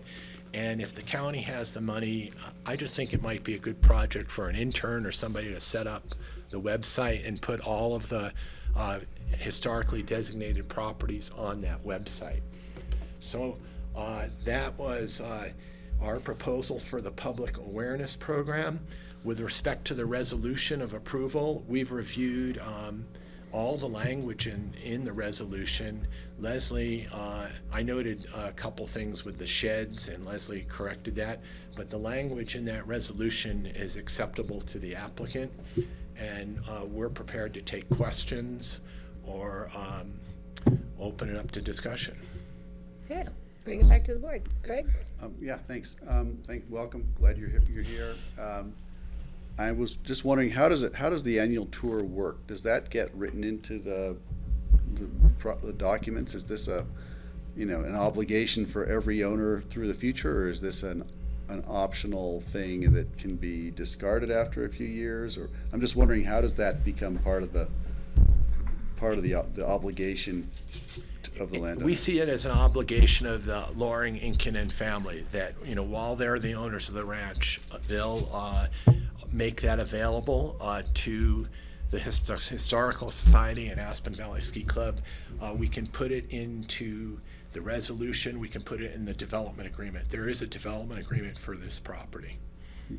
There's also a historic covenant that will be put on the property as well. So if the board wants to consider putting in the covenant, then the covenant would run with the land. I think that's where you're headed. That's where I'm headed. In other words, the obligation of the commitment is personal to the current owners. Mike? The obligation is personal to the current owners. If you want to have it extended beyond their ownership, then you need to include it within the covenant. So that's a decision for the board. God, thank you. Thanks for that. That's what I was expecting it was going to be. Okay, Francie, sorry. I should have spent more time studying the map, I think, but is all of the, are all of the structures in the Mesa lot within that lot? Yes. Do you? I got it, yeah. Well, you don't have to pull up a map, it's okay, but what I'm really referring to is the gross floor area for the Mesa lot shall not exceed 13,500 square feet. So that means the gross floor area for the entire property? No. Okay, that's what I was asking. No, the 13,250 is on the Mesa lot only. That's what she said. That's what I was Right. asking, so. The historic structures and the second home that is proposed as an incentive for the historic preservation are on the ranch lot. So, but I think Francie was asking if the 13,000 square feet on the Mesa lot encompasses all of the square footage on the Mesa lot, or is it No, just I was asking if it included all of the square footage. on the whole property? Yeah, so Okay. it's just the, because it has the lodge listed here, the allowable floor area for the Highland Bavarian Lodge is blah, blah, blah, blah, blah. And then it has the CDU and the gym, and then the Mesa lot. I'm Yeah. just a little confused. So the How much Mesa square lot- footage are we talking about here? Right. So the Mesa lot is 13,000. 520 square feet, I think, right? It's, Which that is- includes a house, a caretaker dwelling unit, and. A new house that's a not new built yet, Brand yeah. new house, a brand new caretaker dwelling unit, and an outbuilding. And then the ranch property includes the barns, a new greenhouse, and in the barn greenhouse compound, so to speak, is the gym and the CDU. Then it also includes the lodge, the garage for the lodge, the bunkhouse, and the link of the bunkhouse garage to the lodge. So there's two. It also includes a second free market home to be built at some point in time. That's not part of the. That's what part you of the just told ranch. me I'm about? still talking about the An ranch. additional 57.5. An additional 5750 plus 3,000, a little bit more of below grade space, plus a 750 square foot garage. So what's the total? A lot. Including the 100 square feet for the sheds. Right. 38. Glenn? do The you total on have- the, you on the chart? ranch lot is 18,047 square feet of residential floor area. That includes the barns. That's the No- ranch lot. No, that doesn't include the barn, that includes the upstairs of the wood barn. Yeah. The CDU and the gym. So 18,000 more or less there, and then over 13,000 somewhere else, which is 31, like 32,000. And the screen shows you the floor area on the ranch lot. So it's roughly around 30, it's over 32,000 square feet. And how much is existing at the moment on the property? Does anybody know? How many square feet are actually? Yeah, I have a calculator. Well, you have 3,393, Mary's 1,654. got it in her computer. Yeah, 1,064. What was, do you want to keep reading them off for me? yeah. 1,654, then 1,854. The historic cabin, 334. Yeah. The woodshed and the trash shed, 38 and 69. Studio, 205. And then there's the new house. That doesn't Yeah, exist. so you're not adding in. Those are gonna be new square Just what's already footages. there. Okay, so it's 6,957.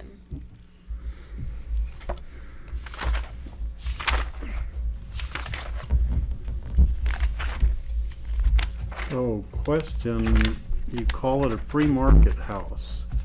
That means it could be sold separately, I presume, which means that the property has to be subdivided? No, Or what does it mean by the definition, free market? there's no deed restriction on the property like we have on a caretaker dwelling unit or an employee dwelling unit. So is it worth going through where all of the square footage came from in the new proposal?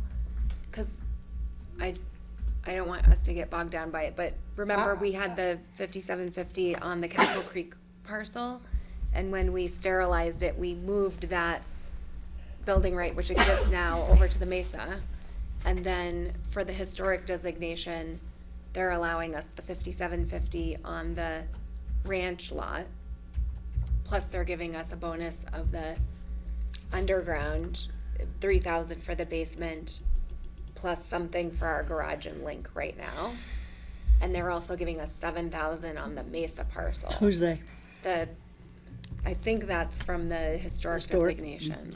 Yeah, this screen shows where this stuff comes from. So for the historic designation, there's 5750 square feet of floor area. Then there's the subgrade space and the garage.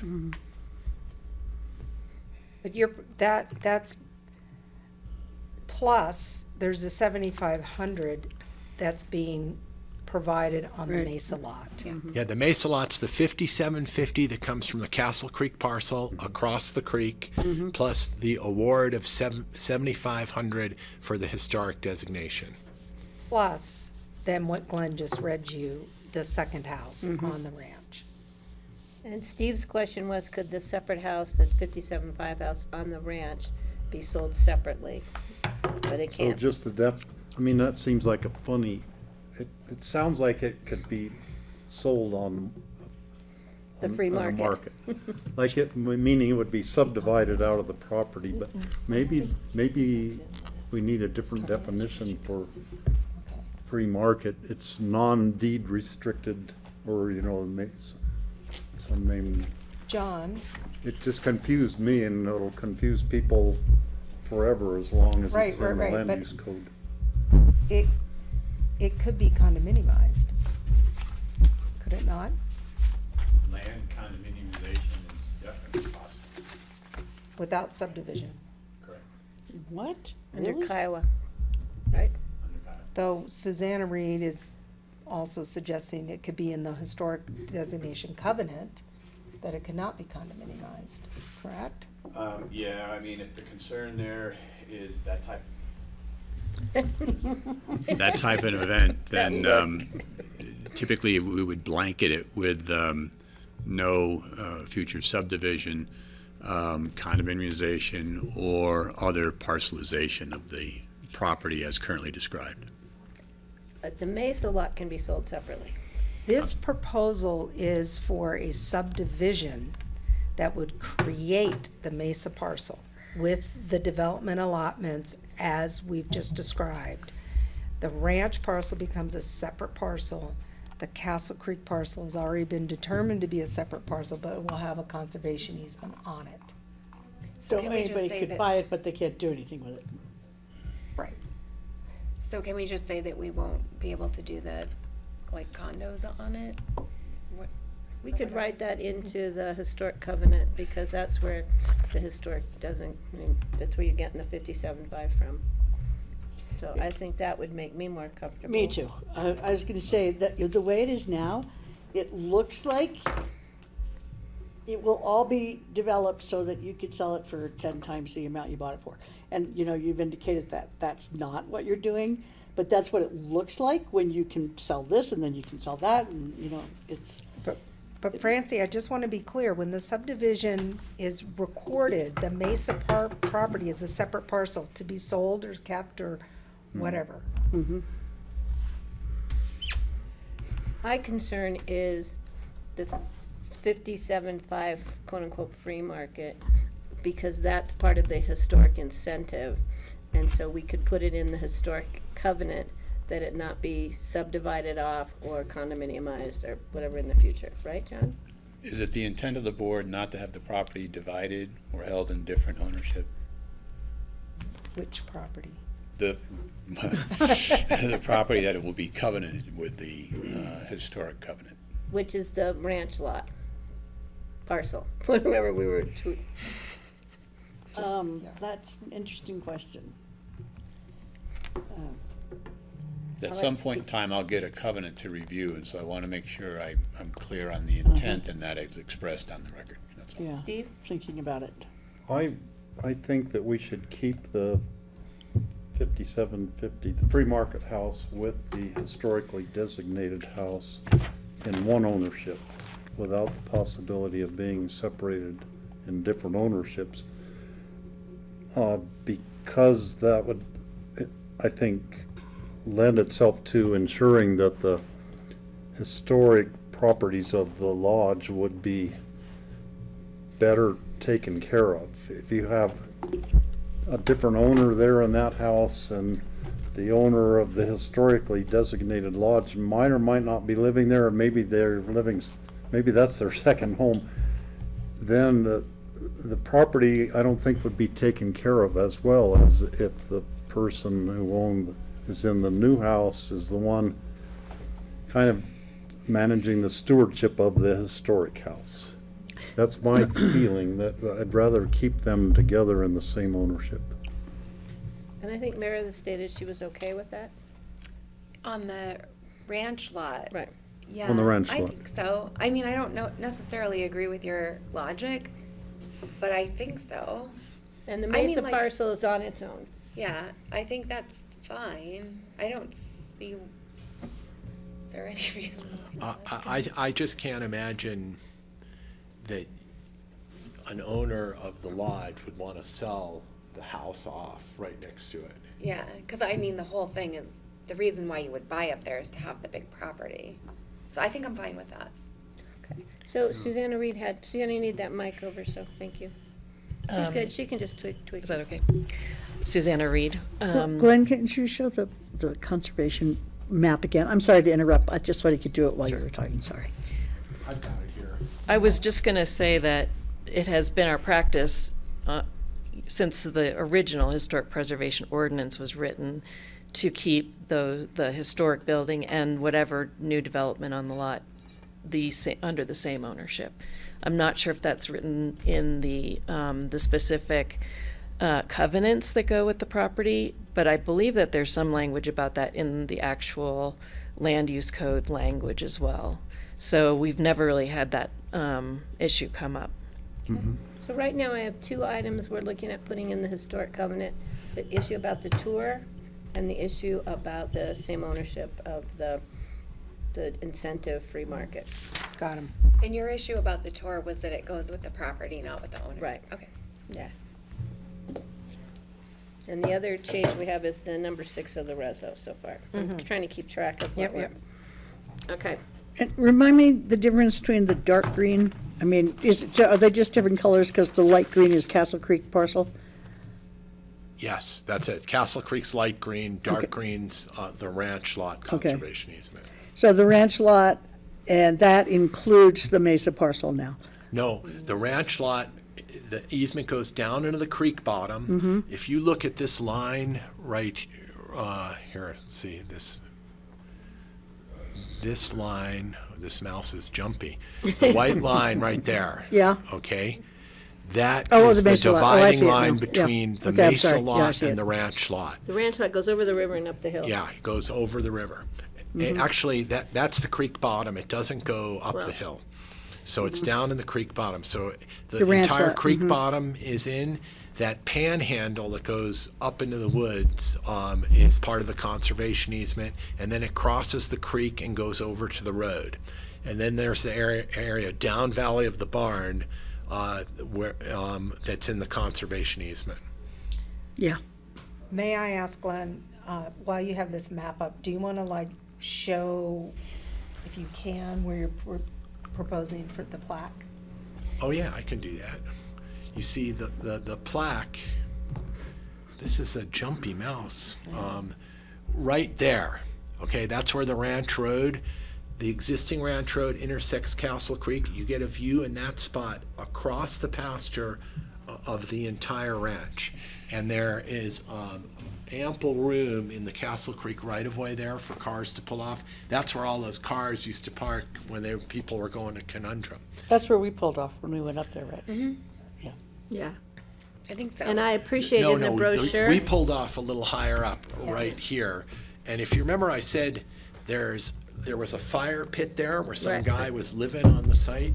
You know, we would prefer not to put it there because it'll encourage Yeah. people to camp there and stay there. And Right. it's like, and there's no view of the property from there. The view is down here. You get this up valley view and can see what's going on. So anyway, that's what our idea is for the best spot for it. Well, remember, my concern was public safety. That's why I wanted it where the fire pit was, Right. because people could then definitely get off the road and get out of their cars. And I appreciate you putting a note in the brochure about safety issues, but I just want to make sure we're putting this plaque where people aren't going to get out and get run over. Or open their door and bikes aren't going to get flung into the highway.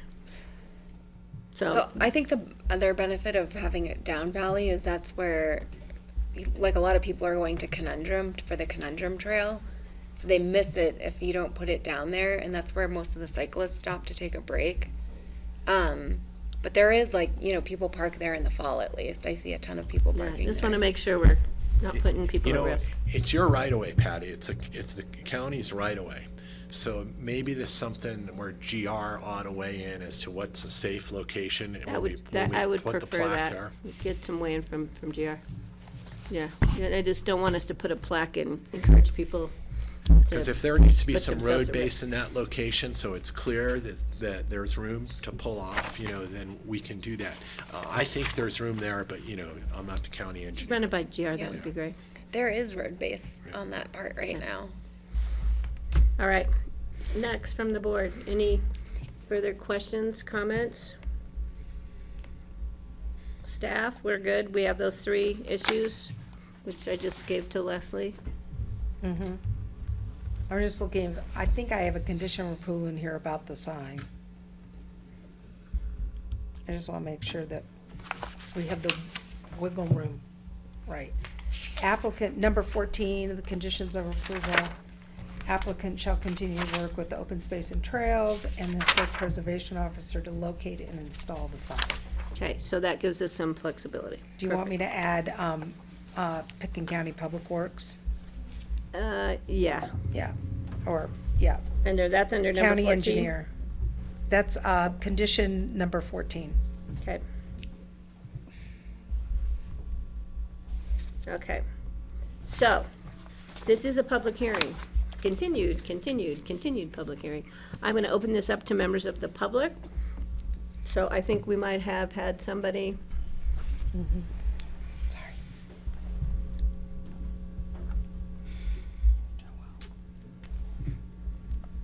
Do we have anybody on there?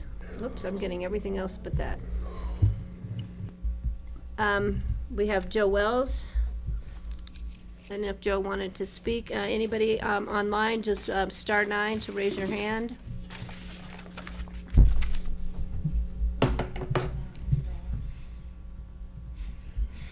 Okay. Any members of the public in the audience wishing to make a public comment? Okay, seeing none, I'm going to bring it back to the board, and I'm going to close the public hearing, or we may need to, we'll see where we go as far as continuing, but Steve? I'm thinking about whether to have the public event be a permanent thing or just be for while you own the property. And I don't know which way to go on that. I thought, We're putting it in the historic covenant to run with the land, so it won't run with the owner, it's going to run with the land. So Run then with in the the land. future, they're going to have to continue that tour. That's Okay. what we were, That's what I was anticipating or hoping that okay, it would be. okay. yeah, so that's It's covered. Another thing that has never been brought up, but is historic ski runs, which you can kind of see them now. Well, if aspens grow in there, you would no longer be able to see anything. You would see an aspen grove. Unless there were efforts made to maintain, like cut down enough, don't let the little trees grow in there or something. And I don't know if we want to do that, but it's something we should think about. The aspens aren't really making much headway there. It's mostly shrubs, serviceberry, and some oak coming in. But I haven't seen, I mean, it's been since 1936, and the aspens haven't taken over that. There aren't many in there. Yeah, it still looks like, you can still see the ski run basically. Yeah, because they must have just clear cut it, like a ski run, and the aspens were on the side, but they aren't competing well with the serviceberry and the oak since 1936. So, do you know that they actually cut it? Did they actually clear cut it back then? Or could it have been a meadow? It looks like it from the films that we've seen. that they actually cut it. Yeah, because I would imagine it was aspen stands, I mean, like the rest of the valley. Right. So that was the question I had. Thanks for bringing it up, Steve. Just the, what does it mean to historically designate a ski run that hasn't been used in 80 years? You know, like what are we getting for that? You know, is there any value to that? You know, they can't build on it. I'm just trying to figure out what's, you know, it's just kind of funny. Well, I think, Susanna Reed again, I think the value is a visual one, essentially. And being able to provide enough information in enough different ways for people to know to look for it is really kind of the thing. Right. So Yeah, I drove up there for years and didn't know it was there. Now I know it's there. If it changes then in visually, if it changes dramatically or is blocked or something. I lived there 30 years, you know, right above it, and never knew it was there until we started working on this project. Right. I'm not gonna have them go up there and. Yeah, shoot and I aspen can't imagine trees out. going and cutting it, unless you want a ski run, of course. No, I think it's very dangerous. And right off into the road now. Yeah. Yeah, no, I don't, and, you Imagine know, that. Mother Nature can be Mother Nature on that, That's the way I so. feel. Okay, any other Well, questions? just a concerns? question for Meredith. You know, I think the hardest part of this whole thing for me was losing that overview, which seems to be a big point. It seems like it's so far from the house. I don't know if there's, you know, for the privacy issue, but clearly that's what you perceive. I just wanted to ask you, is the covenant guaranteeing an annual tour of the place a trade-off? Is that more important than that overview trail? It Just is to wondering. us because we can plan for when people are looking at the house Got it. versus just like hanging out and seeing somebody's face across the street staring down, which Right. actually happened. So, Okay, yeah. so you have experience with that. I just wanted to know, you know, if that was really. Because the other woman she's actually the one we saw up there. Oh, Kelly, Yeah, when she Kelly was was up on there the with her trail. husband or something when we first bought the property, which is how we originally met her. And we were like, what is someone doing up there looking at our property? And then we learned about the trail and that started the whole thing. Got it. You do realize the border of that trail is Forest Service property, so people can be right off the other side of your property line and do the Yeah, same but you thing. can't see, the overlook is on our side. And it is close enough that you can actually see people's faces and stuff like that. So I'm okay with the annual tour because we can plan around it. Got And it. we know people will be looking at our house, but I don't like the idea of it happening all the time. Got it. Okay. We actually have sort of the same situation on our ranch, the part of the ranch we sold, that we do an annual snowshoe tour there that is sponsored by Pickens County Open Space and Trails and the Roaring Fork Conservancy. And I was doing it before we sold that part of the land to a new owner. And the new owner has allowed it to continue. So it's one day a year when we have people come and I lead the tour, and it's to look at just a really healthy riparian ecosystem down by the creek. It's fascinating. Every year it's different. But it's only one day a year. Now, if we had an official trail that people were just kind of going down there all of the year, that would, I think, have been troublesome to us. And so I totally understand, and I could see this really working well, having a one-day event where it's under control and people get the opportunity to go and see it. And they're not going to be there 365 days a year bothering you potentially. Okay, any other questions or concerns from the board? I appreciate all the efforts and all the tweaking, but I'm still concerned about the driveway. I just feel that again, the driveway flies in the face, putting it in front of the building. So, I mean, I appreciate, I've got all the documents. Leslie gave me big print so I could actually see everything, so I appreciate that. And I appreciate the water quality, and now we're up the right creek, so that's really helpful. So I don't know where the board would like to go from here. We do have 4 items, Leslie. Now we added one, which was a number 14. We're going to clarify that and add Pickens County Public Works. But that was about the sign. Right. The placement of the sign, just so we make Right. sure we're protecting public safety. Well, I'm inclined to make a motion to approve it with the, whatever we have to do to make those 4 things get Leslie's resolved. got the list. So, I will just amend the reso, and the chair will see the amended reso, if that's okay with you. It doesn't need to come back to us. Doesn't that's need to okay come with me. back. So I would make a motion to approve it with the amendments coming back for signature. That's enough of a motion. I have a motion. I'll second it. Any further comments? Greg, you look pensive. No, I'm prepared to vote on it. Okay, I'm, So, Steve. yeah, I was the one who came up with the idea of the trail to the overlook originally. And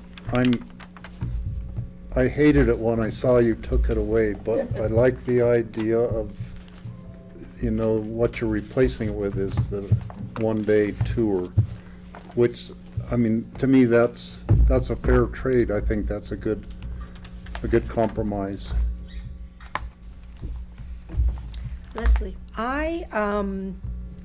There might be another amendment to the reso that I want to look, because not only is our Meredith and her family proposing the one day, but they're talking about the brochure and the donation. And I want to make sure that my condition of approval that talks about that aspect of it, captures everything. So there might be, So number five would be addition of amendment Yeah. related to So the I- education and historic preservation. or right. something. I'll outline that in the reso, and these items that they listed in the letter to you with regard to the public awareness program. The tour will be part of the covenant that will run with the land. But, as we said, the family is making a one-time donation, and then we have the brochures. I assume that's one printing of the brochures or Yeah. something like that. And then, so that's gonna be another amendment to the And I reso. will keep my list, I'm a paper girl, I do recycle though, and so I can go through those 5 issues when I get the document to sign. Right, I just wanted to, I wasn't sure. Also, the video that you made really, I mean, that shows the history of it better than anything else I can imagine. And that's going to the Historic I Society. think that was really, you can understand the whole significance of the lodge and the skiing activities and everything there so much better with that video. We do have kind of a library from various different historic properties, and part of the idea of the website is to gather a lot of that stuff together, so certainly that video would be part of that project. Okay, so I just added that to my brochure, monies for the website, and the tour being added to the, yeah. Did you have another question? no, I just wanted to make a comment. I just want to say to Meredith that you don't have to build out all that square footage. Well, I know. I know. And you guys don't know me very well, but I'm not that kind of a square footage girl. I mean, it might secure the value of the property for when you and your husband are ready to do something else in your lives. Yeah. But hopefully you guys will stay there for a long time, and it will just be on paper and not That's on our hope. ground. That's our hope too. Okay, we have a motion, we have a second. Seeing no further comments, I'm going to call the question. All those in favor, please signify by saying aye. Aye. I'm going to say no. I'm looking at where the vote's going here. The driveway, I can't get over it. But I appreciate all of your other efforts and look forward to watching the progress. Okay, thanks, guys. Yeah, thank you. Thank you. Thank you. And you know what? Congratulations. We didn't continue it again. Yes. I knew that would make you happy. Yeah, I really appreciate it, you guys. Thank you. Well, Thank you. It was really nice congratulations to meet you. persevering. Thanks. And Kelly is not up on the trail trespassing. She's in Fruta or someplace with her family for a little family vacation. All right, so we're going to move to the next item on our agenda, which is the ordinance adopting amendments to Pickens County Land Use Code Title 8 of the 2006 Land Use Code, specifically Sections 64010 and 67020 related to TDR sending sites. This is a second reading, and we are also going to open this up as a public hearing. After this item, we'll take a little break, because I don't know how long the next item will take us. So Suzanne, hi. Hi. Thanks, Patty. I'll get myself a little organized here. So this is second reading of the ordinance. You all approved on first reading at your last meeting, I guess it was. And this would just amend the code to specify that a property in rural remote, TR1 or TR2, could not be a TDR with sending site if they had gone through growth management to obtain an allotment. So again, has sort of limited scope. We talked a lot about it, I think, last time, about a lot of other issues that we might want to come back to and talk more about at some point in time, about legal parcels in these areas that don't have a development right and obtaining them and the ability to obtain a TDR. This is sort of a short version of an amendment that, again, I think has more implications that we want to look at more. I'm happy to go back through sort of the specifics on how we landed here. But otherwise, I'll just say that, it was approved on first reading, no changes have been made. And so just looking to see if you're ready to approve it on second reading today. Francie? Just to clarify, so this basically is going to say that if an RR, TR1, or a TR2 does not have any development rights, they cannot be a TDR sending site. That's basically what it says? Essentially, well, right. They still have the ability to compete in growth management to obtain an allotment. They have no development right, so the only option they have to get one is to compete in growth management. Why wouldn't they have development rights? Because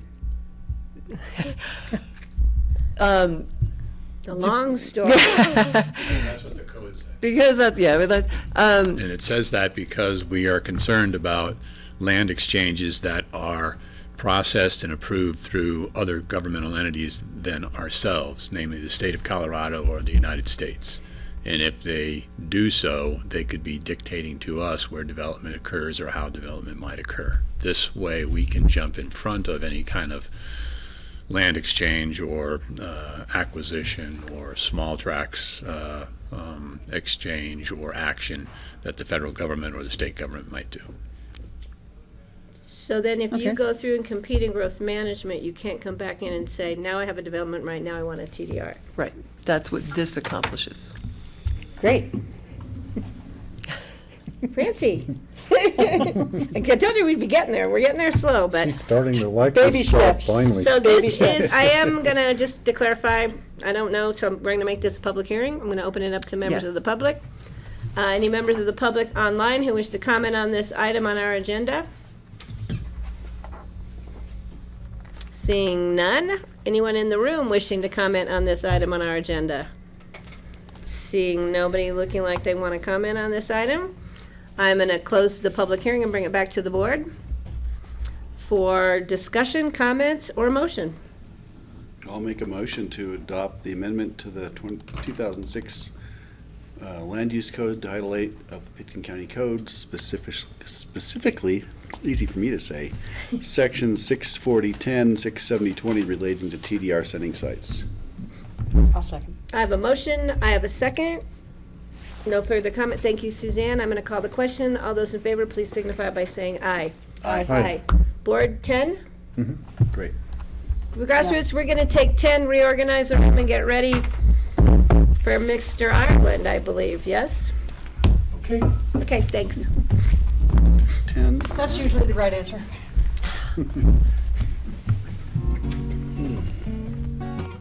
Sounds like it.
Why you have your computer repaired, which I didn't do. Is it better?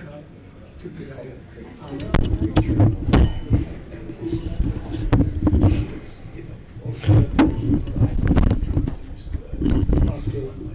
And they start, so I tried to. I called the guy in India, and he did a little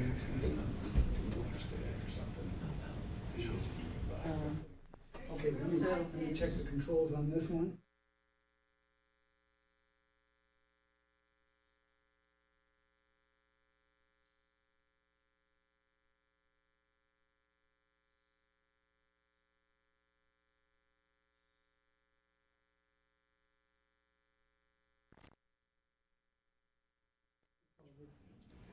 That's just showing who's online. What I wanted to know is did that Yeah, it looks like we had a spare.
Welcome back. This is Wednesday, June the 8th, 2022, Pickens County Board of County Commissioners, continuing our regular meeting. We have one more item on our agenda other than our open discussion.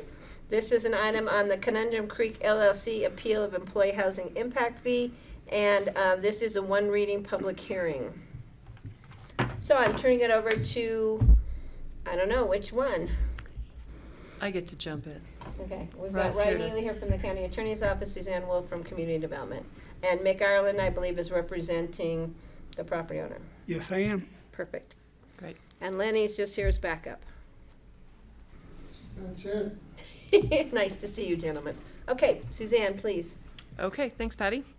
So the appellant today, which is Conundrum Creek LLC, represented by Mick Ireland, is appealing the community development determination of an employee housing impact fee imposed as the result of the sale of the property from local residency to non-local residency or resident or occupancy. The property has transacted and is currently owned by CID Holdings LLC as of April 26th, 22. But again, the appeal is brought by the prior owner of that property, which is located at 303 Conundrum Creek Road. So I'll go through the background. In 2006, the appellant obtained a building permit for an addition to the existing residence at 303 Conundrum. The code in effect at the time required payment of the employee impact fee for development over 5750. And basically the code is set up to say you're going to pay a fee based on second home or second home owner occupancy of the, unless you record a covenant against the property to say I'm a local resident, and then the fee is adjusted to provide for a lower fee. The appellant at the time recorded a deed restriction agreement for the occupancy and resale of the property, paid the employee housing impact fee for a local resident as calculated at the time, which was $5,593. Basically, the deed restriction specified that the owner would be obligated as a precondition to the sale to a non-qualified transferee to pay the employee housing mitigation fee calculated at the rate, yada, et cetera. Basically, if you want to undo the covenant, you're selling to somebody who's not a local resident, you then have to pay the fee for what it would be for a second home occupancy. When the owner was under contract to sell the property earlier this year to a non-local occupant, they requested this determination that was made of what the fee would be to pay to rescind that covenant against the property. The determination specified that the amount of that fee was $347,243.78, less the amount credited for the prior payment, adjusted to CPI. So there is an adjustment of that $5,000 for what it would be, that amount today. It is staff's understanding that the applicant or the appellant did cease that local occupancy of the property back in 2018, but the property did not sell and go into a non-local occupant ownership until this year. So obviously they're appealing our decision. They've provided their arguments, and I'll let Mick take that one over when it's his turn. Basis of their argument is that the fee calculation should not be made based on the current code, but based on the difference between the housing impact fee for a non-local occupant and a local occupant adjusted for inflation. So again, in your memo, you had the thing that would have shown that what they would have paid for local or non-local in 2006, and then basically adjusting those up to 2022. So with that calculation, a fee would be due of $31,766.28. Our determination was made based on application of the current code. And I know you all are aware that, I guess in 2020 and 21, the fee was amended pretty substantially to reflect a new method of calculating the fee, to better reflect the needs that we were trying to address with that impact fee. So applying the current code was how we got to, with the credit for the payment made, was how we got to the 339,000, et cetera, figure. An appeal, just to kind of refresh your memories, from the land use code. We haven't done one in a little bit. I'm not sure we've brought one to you on a fee appeal. But an appeal is not a de novo consideration of the merits that gave rise. The appeal body shall only reverse, modify, or remand on appeal if it finds there's been a clear and demonstrable error, abuse of discretion, or denial of procedural due process in the application of the facts in the record to the standards of the land use code. So that is the standard of the appeal. And essentially that actually what's in front of you today, you would either have to make a decision today about whether you felt that the determination, our determination of the employee has an impact fee was either correct or incorrect, that there was an error made in that calculation or not. And you would then direct us to bring back a resolution that would either deny the appeal or find in favor of the appeal. Anything you want to add in there? I would just add a couple things briefly. First, Suzanne mentioned that local occupancy of the property potentially ceased in 2018. Staff hasn't accepted that contention. That contention was made by the appellant. That may or may not be the case, but we don't know that for sure. The other thing is, part of the determination was interpretation of the deed restriction that was placed on the property, which is pretty clear that the payment was to be calculated at the time of the transfer of the property from a qualified to a non-qualified buyer. In this circumstance, that transfer, or the applicable transfer, took place in April of 2022. So that is the time that Community Development Department used to calculate the rate that was due for a non-qualified owner of the property. So those are the two things that I had to add. And the only fee that has been paid at this time was the 5,000 something back in 2006? December 6th or so. Correct. And so there's no additional payment has been made since the property transacted in April? Okay. Correct. No, wait, we gave you a check for what we thought was the fee. We gave you a check for $29,000, and it's been cashed. Well, it has not been cashed, but Well, it's not my bank. they did deposit a check, but we dispute the amount of the check clearly. We provided them, we provided the appellant with the calculation based on the current code. They submitted a check for what they believe is the current amount due, and that is the dispute that's in front of the board today. Great, thank you. All right, questions of staff from the board? Steve, please. There was a question in the whole packet about the square footage of the house, and I just want to follow the history of that. I think that most of the house was built in 1988 or sometime, and then was it added on to later on? Right. What triggered the payment of the fee in 2006 was right. There had been an existing house. You may have the number in front of you of a certain amount. There was an addition to be made. That was what they came in for permit in 2006. They'd gone through the land use approval process to do that. The fee, the calculation in the code at the time basically said if you come in for an addition and you have not previously paid mitigation for the existing residence, that then we're capturing the mitigation for the entire house. Right. And that's right. in the code, the 2006 code or something that. That was in the 2006 code, but that language Or lives the in previous. the code to this day.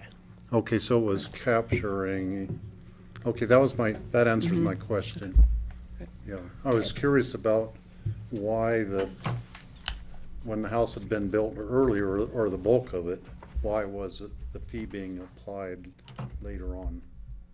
Right, as Suzanne said, if a fee hasn't been assessed against a property in the past for the square footage at issue, when they come in for a permit, the fee is assessed at that time. Okay, so the proper procedure was followed when the initial fee was paid back in That's our early position now, 2000s. and I don't think the appellant's disputing that as to the calculation of the Okay. fee in 2006. Okay. Okay. We good? Mr. Ireland? Steve, what happened was, in 2006, Jim wanted to build a garage on his, western log imported home up in Conundrum Creek. At that time, the house was 6,420 square feet. And the staff used their calculation to determine what the fees would be. And a building permit was applied for, not released. And under, the usual expedited process, come 2011, building permit was issued and the house was measured with the additional 751 square feet for a garage. So that's why you see those two different numbers. And we're not disputing how big it was or how big it turned out to be. Mhm. Okay, thank you. All right. Sir, would you like to do your presentation for us? Yes. I'm here on behalf of Mr. Valerio and his LLC, asking for this board to consider this as a matter of equity. Now, in the Old English common law, equity was a separate form of pleading to the king when the literal application of the law was too harsh. Now, if you've ever watched the Robin Hood movies like Errol Flynn comes into the king and he's got a deer on his shoulder. I don't know if you remember that. He comes in and he says, well, your kingship, the penalty for hunting a deer on the king's land is death. And here's your deer back.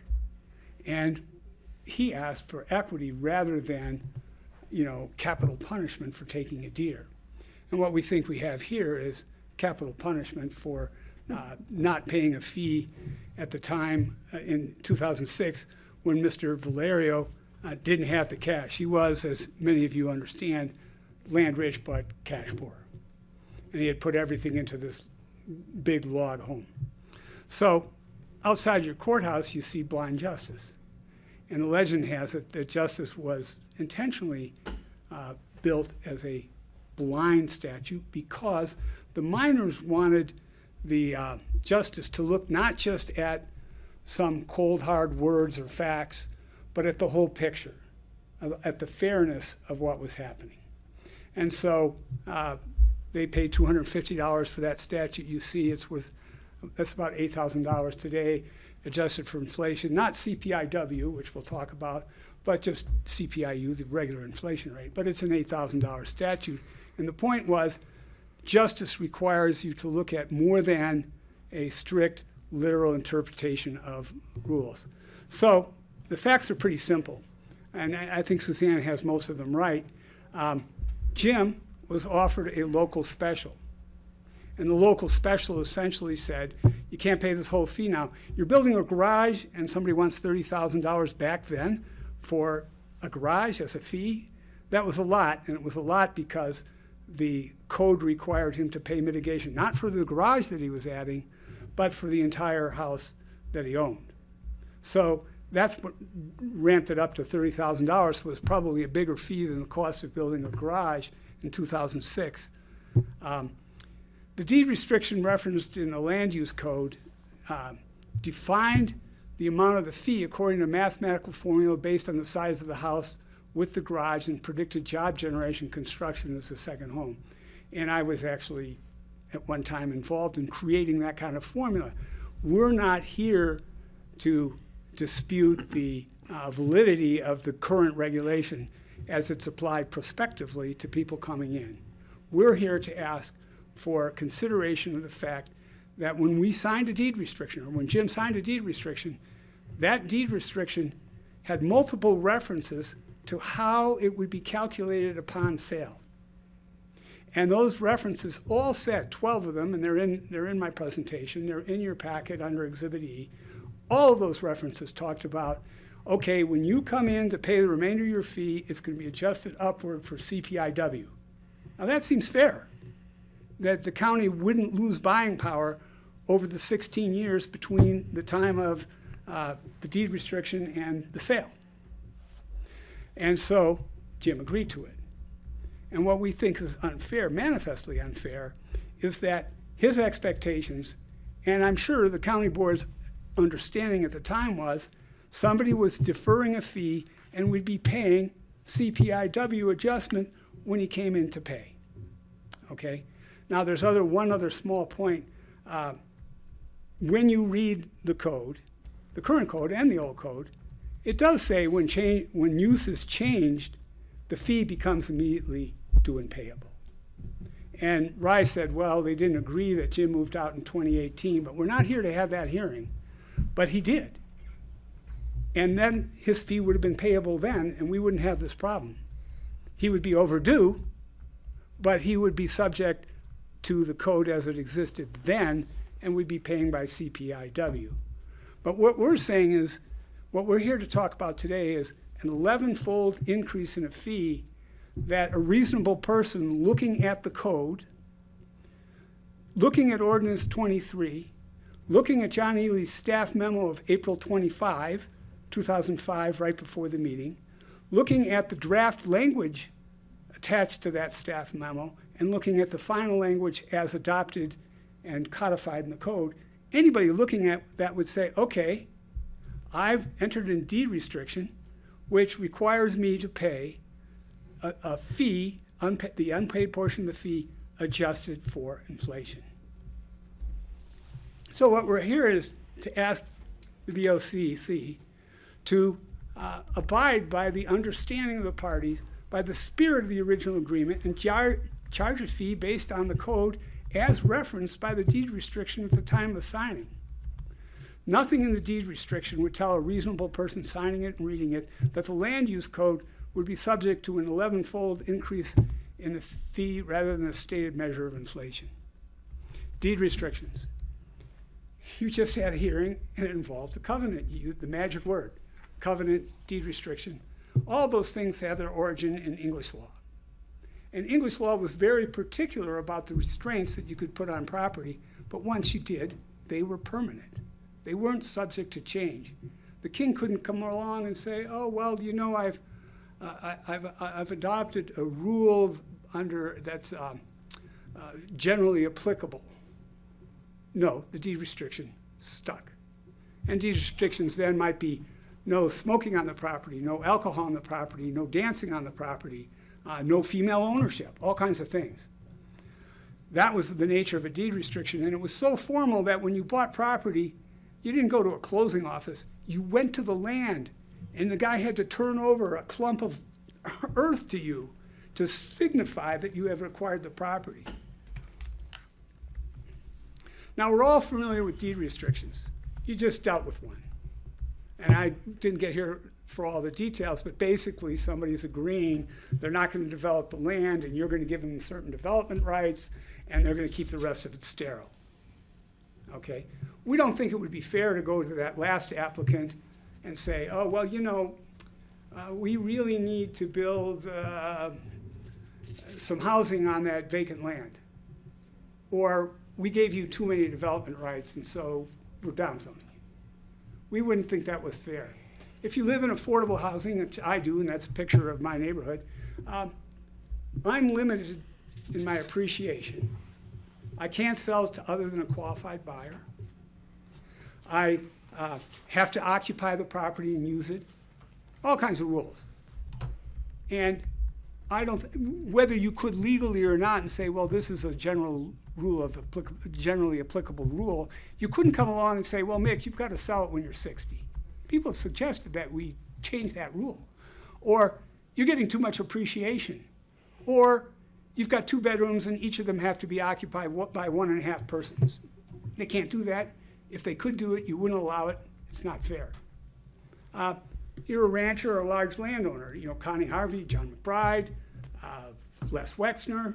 Back in my day, they went through all that.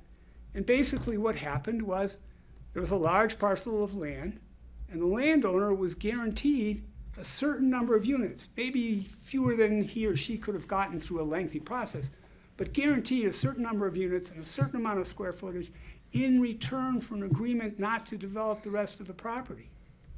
And surely you wouldn't think it's fair to say, well, gee, we gave you too much density, Les. That 25,000 square foot house is too big. Or John McBride, that's too many units. Or Connie Harvey, you have 23, but we really should have given you 15. You wouldn't do that. Even if you could do it through a generally applicable rule, it wouldn't be fair, and you wouldn't do it, and you shouldn't do it. So Jim's deed restriction, oh no, anyway, Jim's deed restriction says, and this is very important language, the EHMF, the Employee Housing Mitigation Fee, calculated at the rate of the county's affordable housing mitigation fee. Calculated at the rate of the county's affordable housing mitigation fee. So that is owner as his, her, or their EHMF at the time of this agreement. And the deed restriction explicitly says it may not be changed by either of the parties without a mutual agreement. You've got to have a change in writing. Now, this language about the application of the county, let me go back for just a second, at the rate of the county's affordable housing mitigation fee is very important, because it turns out that somebody in the county, or some persons in the county, realized that what they had done was they had locked the county into a EHMF based on the code at the time of the signing plus inflation. The county had essentially locked itself out of retroactively going back and changing the fee structure under which Mr. Valerio was required to pay the remainder of his fee. And so changes were made. If you see this next slide, you see there are 10 deed restrictions like this outstanding. 10 people took the local special, okay? But toward the end of the process, when the county or some drafter realized that the existing deed restriction entitled the party to pay the fee plus inflation, they changed the deed restriction issued in the future. At the time Jim signed his deed restriction, there was a template, and the template said, according to the county's regulation. But that was sort of a loophole, and they closed it. And the way they did is they said, in 3 of the final deed restrictions, which I've highlighted here, it will be adjusted for inflation annually after its adoption, and it will be according to the fee in effect at the time. Here we go. This is just repeating all the stuff about the inflation, but here's the key table. These are the 10 deed restrictions. And each of the first 1, 2, 3, 4, 5 deed restrictions say pay the county's EHMF calculated at the rate of the county's affordable housing mitigation fee. But beginning with Jim Light's property there in 2007 and 2 subsequent ones, which you probably know as Goober and WNC, they realized there was a loophole and that the first 6 of them were entitled to pay what they had agreed to in their deed restriction, that is the old land use code plus inflation. But the adjustment was made, and it's highlighted in yellow.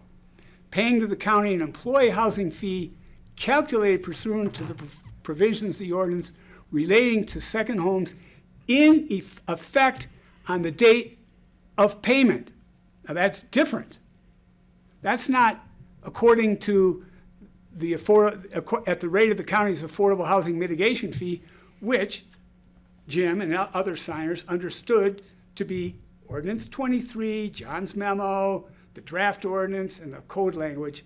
Instead of that, they said, okay, when you go to pay your fee, you're going to be subject to the ordinance as it may be amended, it may be changed, replaced, the methodology might be changed. So you had a different thing because there was a recognition that under the previous deed restriction templates, starting up there with Jelenic, there was there was an agreement in the deed restriction that you would pay what you owed under the code plus inflation. So there's a big difference there, and it's critical. And so here's the language as it was modified in those three deed restrictions. Employee housing impact fee calculated pursuant to the provisions of the ordinance relating to second homes on the date of payment. And then the WNC trust equal to, 1, the then current EHMF reflecting mitigation for second home use. And finally, calculated at the rate of the county's affordable housing mitigation fee in effect at such time. None of that language or anything close to it appears in Jim's deed restriction. So Jim is signing a deed restriction. He looks at the code. He looks at John's memo. He can look at the draft ordinance, the final ordinance, and he can look at the land use code as amended and see CPIW, CPIW, CPIW, again and again and again. And in fact, even CPIW changed a little bit over time because Denver Boulder no longer had one, and there wasn't one in Aurora, and all that sort of thing, that sort of technical stuff. But essentially, he looked at this, said, okay, I will pay you what I owe you according to inflation. And the drafters recognized that, and they fixed it with the language in yellow. They fixed it, but they didn't retroactively fix it for Jim. So consider the implication of what staff is asking here. I'm on my way down Highway 82. I get pulled over for speeding. It's a $100 ticket. Or maybe I'm in the left-hand HOV lane or something, and I get this ticket, and it's $100. And I look at it and I say, well, like all of us, I'll pay it later. I put it in the glove compartment. I've got 90 days or 60 days or something to pay it. I'll pay it when next paycheck, when I get around to doing all that kind of junk. And fine. So during that time, between the time that I get the ticket and I pay it, the city or the county or the state decides that speeding is a real problem. We need to crack down. So instead of $100, it's going to be $1,100 as a deterrent. Would that be fair? Would you pay it? Would the courts make you pay it? And I think no, no, and no. The courts are not going to make you pay for a fine that was adjusted after you committed the offense. And it happens in criminal law. You can increase, burglary to 10 years instead of 4 to 6, but you can't sentence somebody under 4 to 6 who did it before you changed the rules. And that's just basic English law. You can't retroactively change the rules of the game.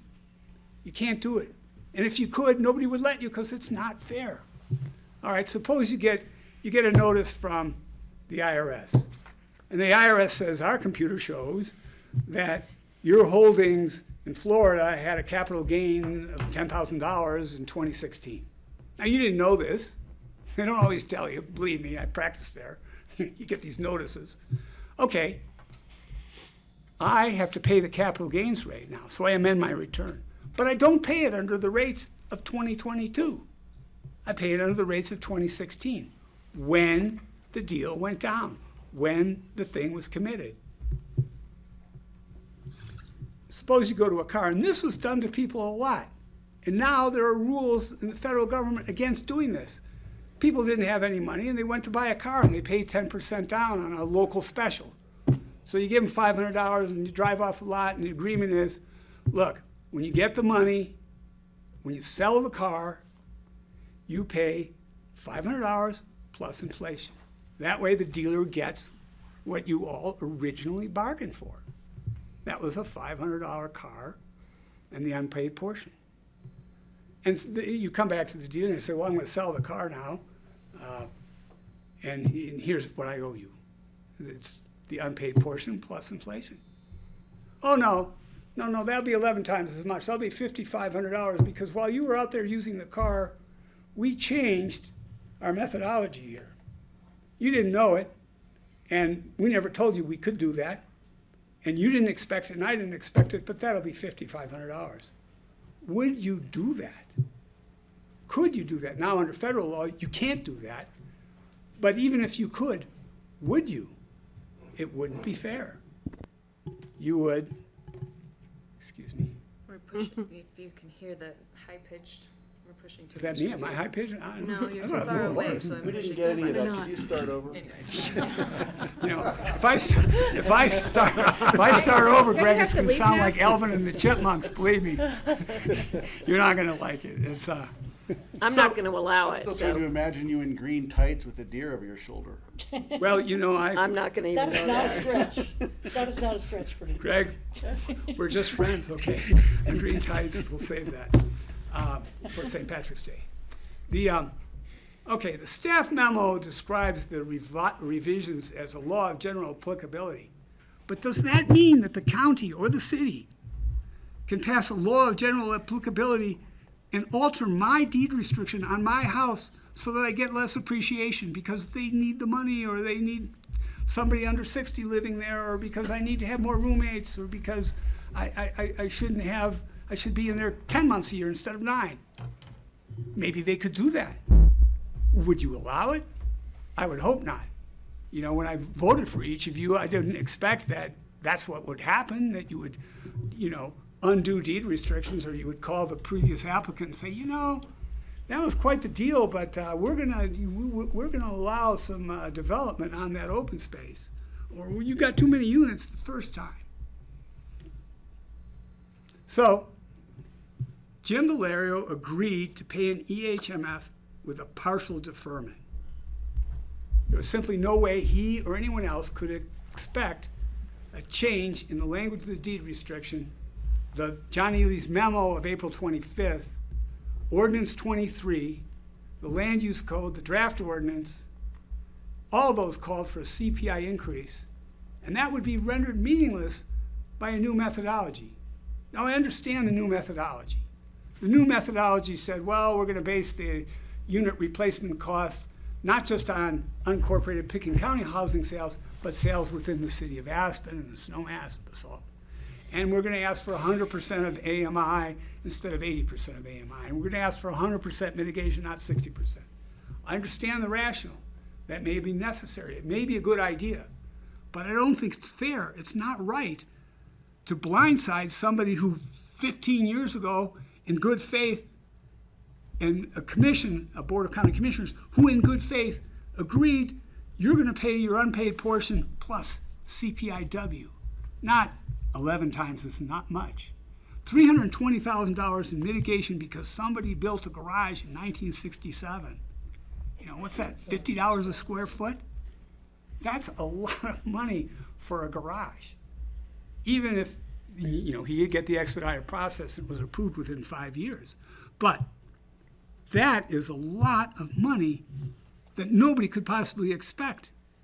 And I certainly would, and I would hope that this board would decide that the decision of the staff was clearly erroneous, did not respect the sanctity of the deed restriction.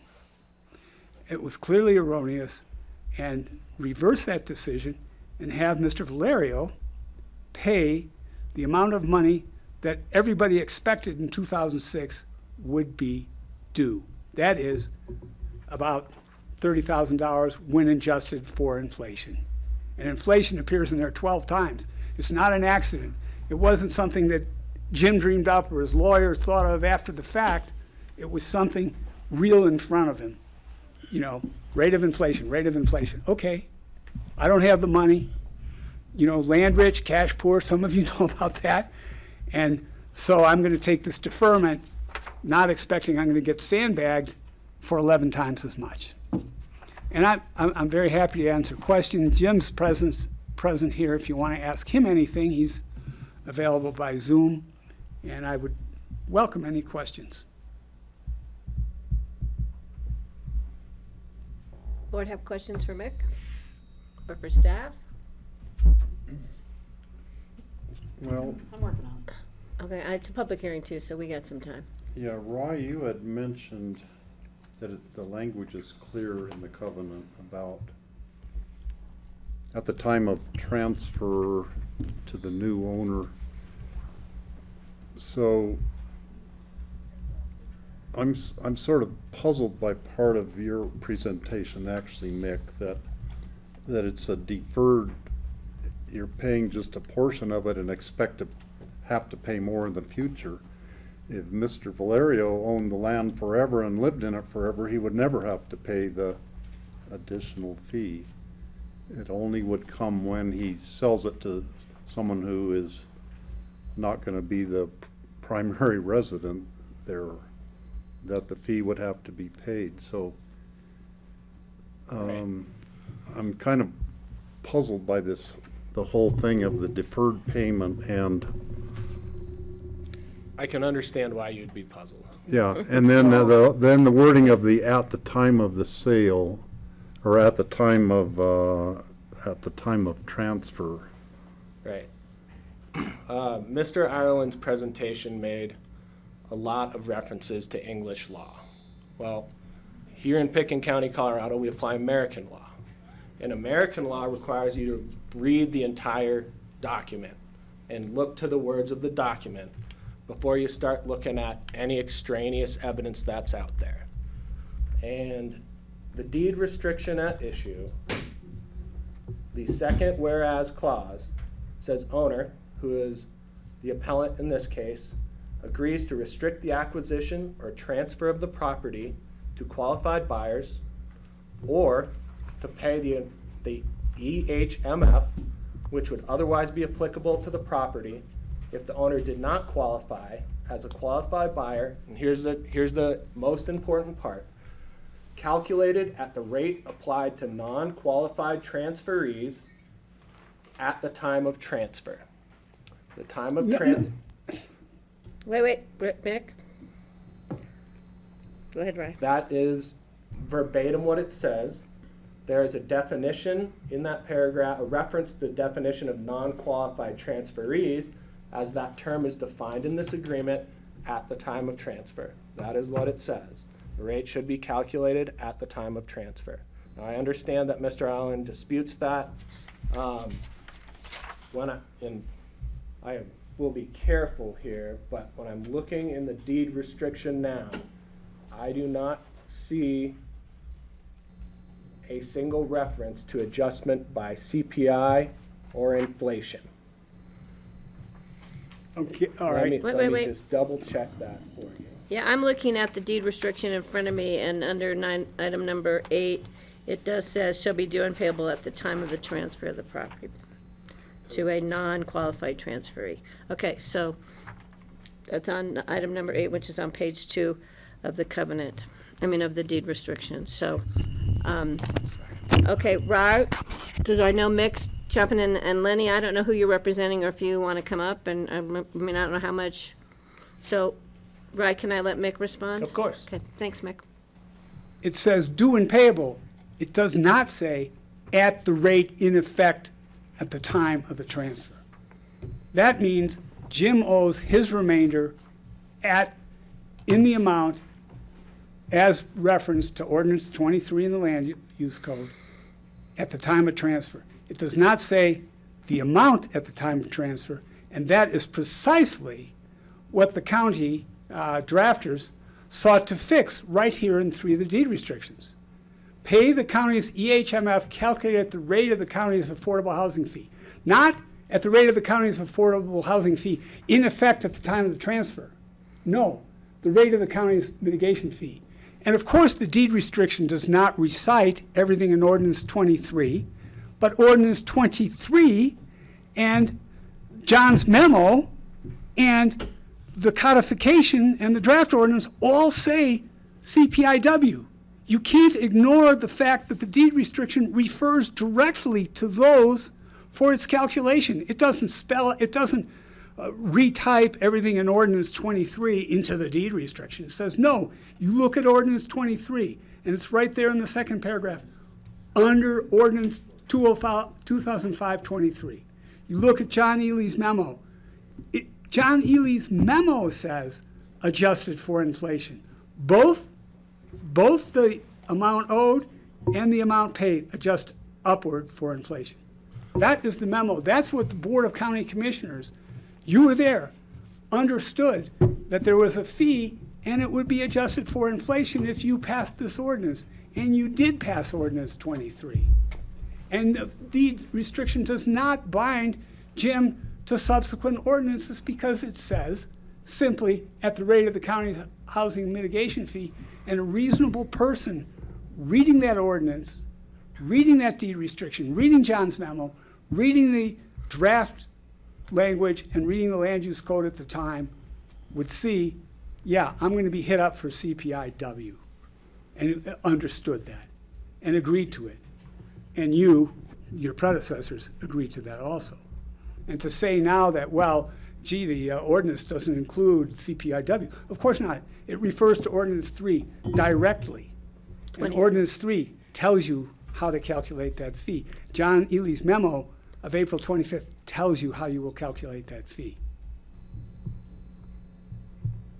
Okay, bringing it back to the board.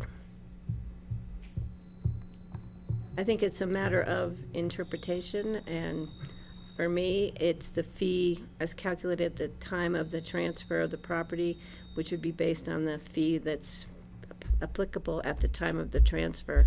So that's my feeling at this point.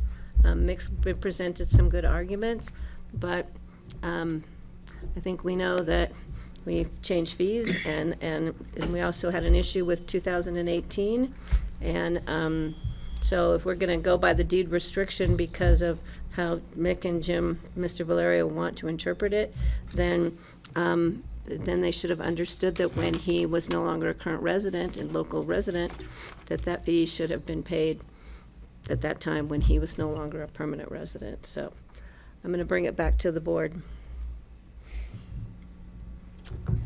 And then I'll open the public hearing. I think that there's a lot of things different between now and 2006, including the value of Mr. Valerio's property, needless to say, and also the cost of building affordable housing in the county. So I think to assume that 16 years later the housing impact fee would be the same might have been a little bit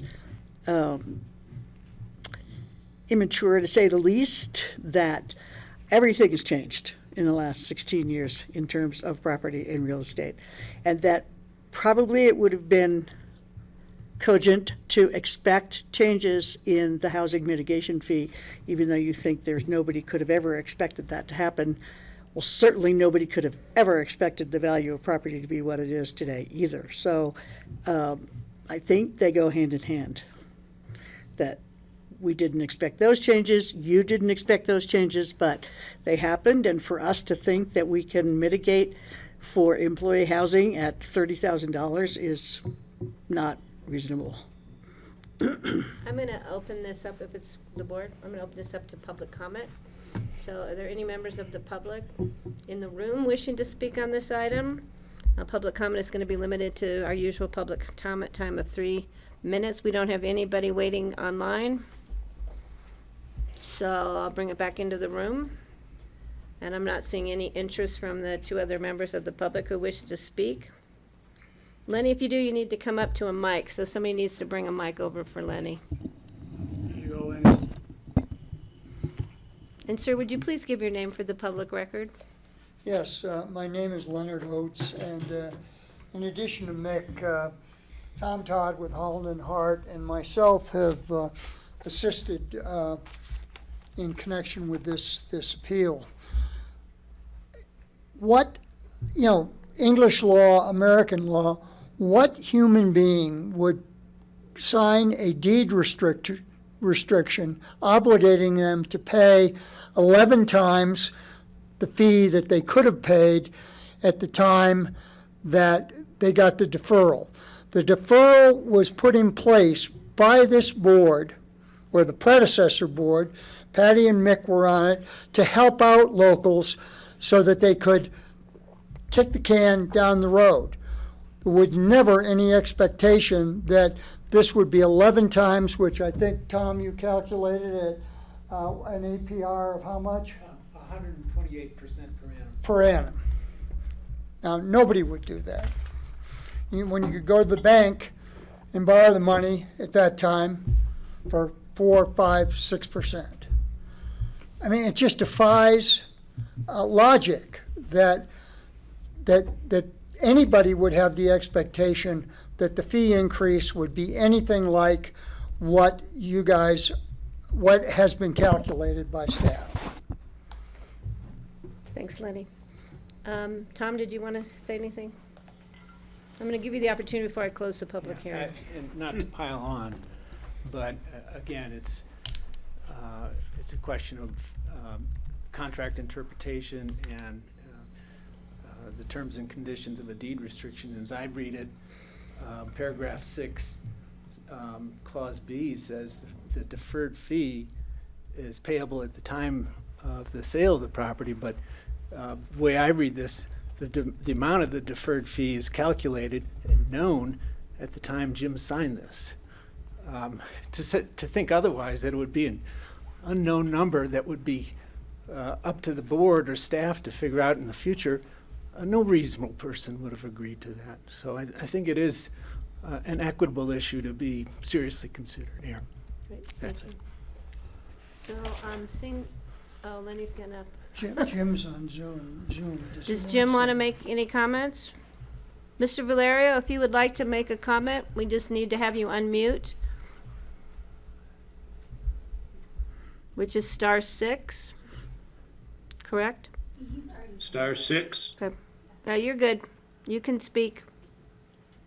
Please. Well, I relied on the deferral. I didn't have enough money at the time to pay the whole thing. And I relied on the fact that there's language that says nothing can be changed unless both parties sign and it's recorded.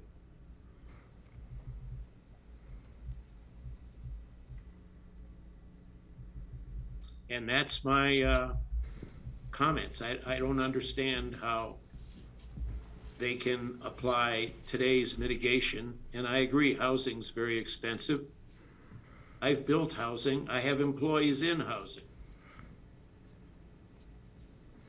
So I understand that, but this was a deed restriction, and there's part of the deed restriction is nothing can be changed unless both parties sign, and then it gets recorded.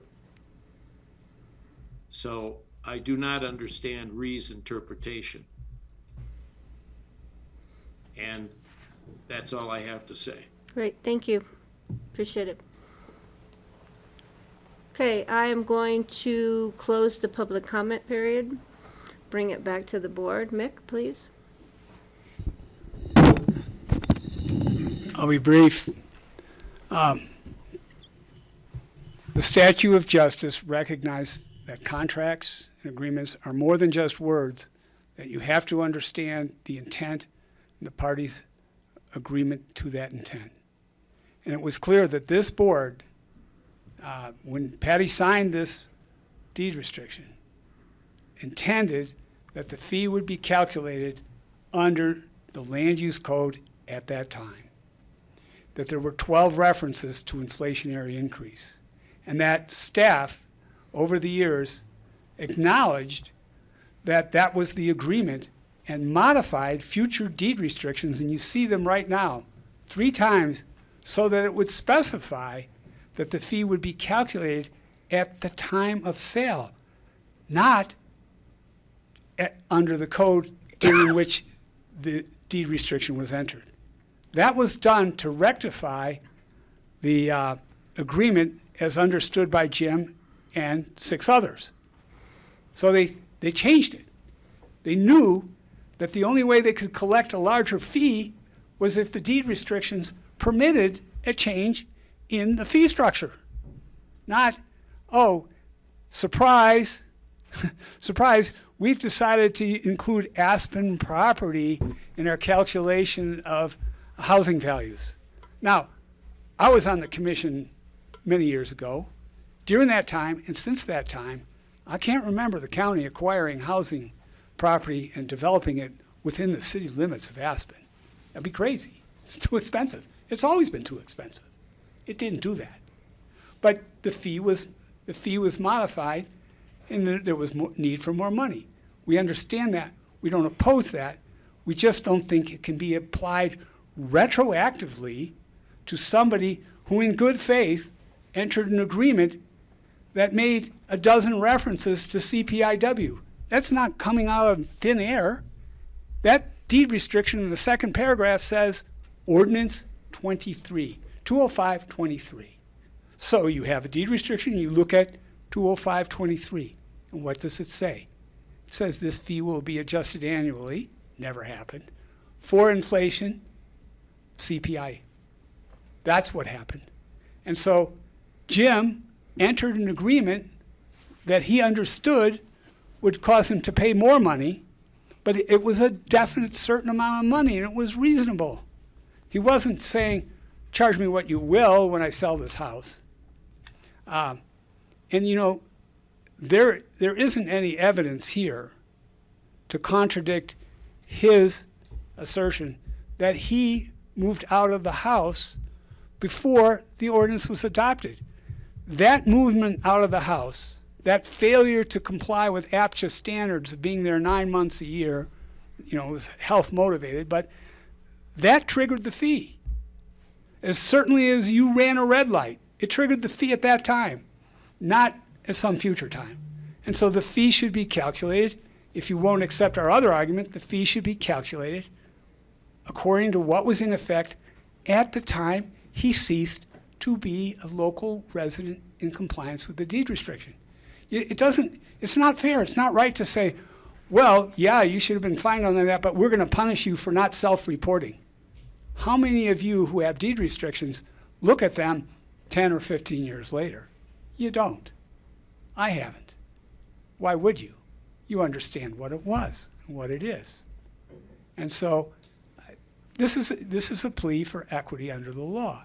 And whether you want to belittle English law or not, American law is founded on it.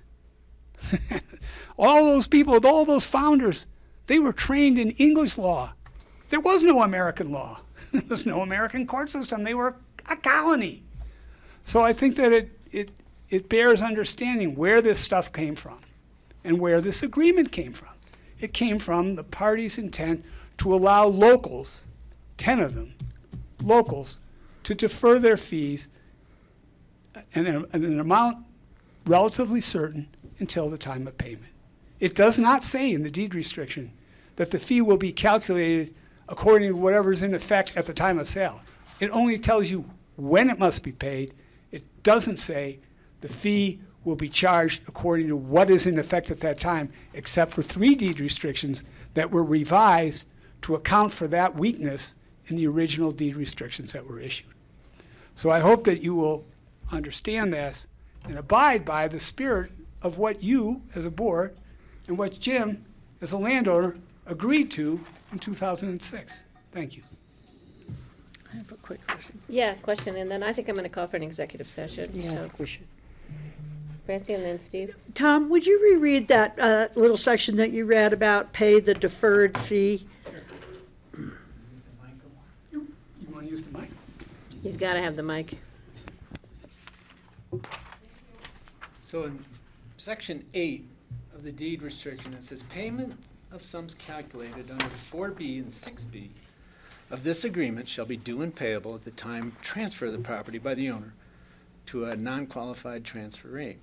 And then 6B says, the owner and/or non-qualified transferees, if any, shall be obligated to pay the deferred portion of the county's EHMF calculated at the rate of the county's EHMF less the amount of $5,593 paid by the owner at the time of this agreement.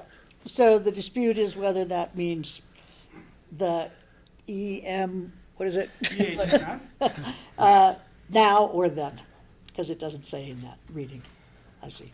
Thank you for rereading it. Yeah. But Lenny, if you're going to speak, you need to come up to the mic because we are keeping a very specific record of this because we are not sure where it may go in the future. Again, Lenny Oates. Again, I asked to look back at what the intent was. What the intent was to help out locals who wanted to defer a portion of the fee, not to come back years later and whack them over the head with a outrageous fee amount. It was intended to assist them, not to beat them up.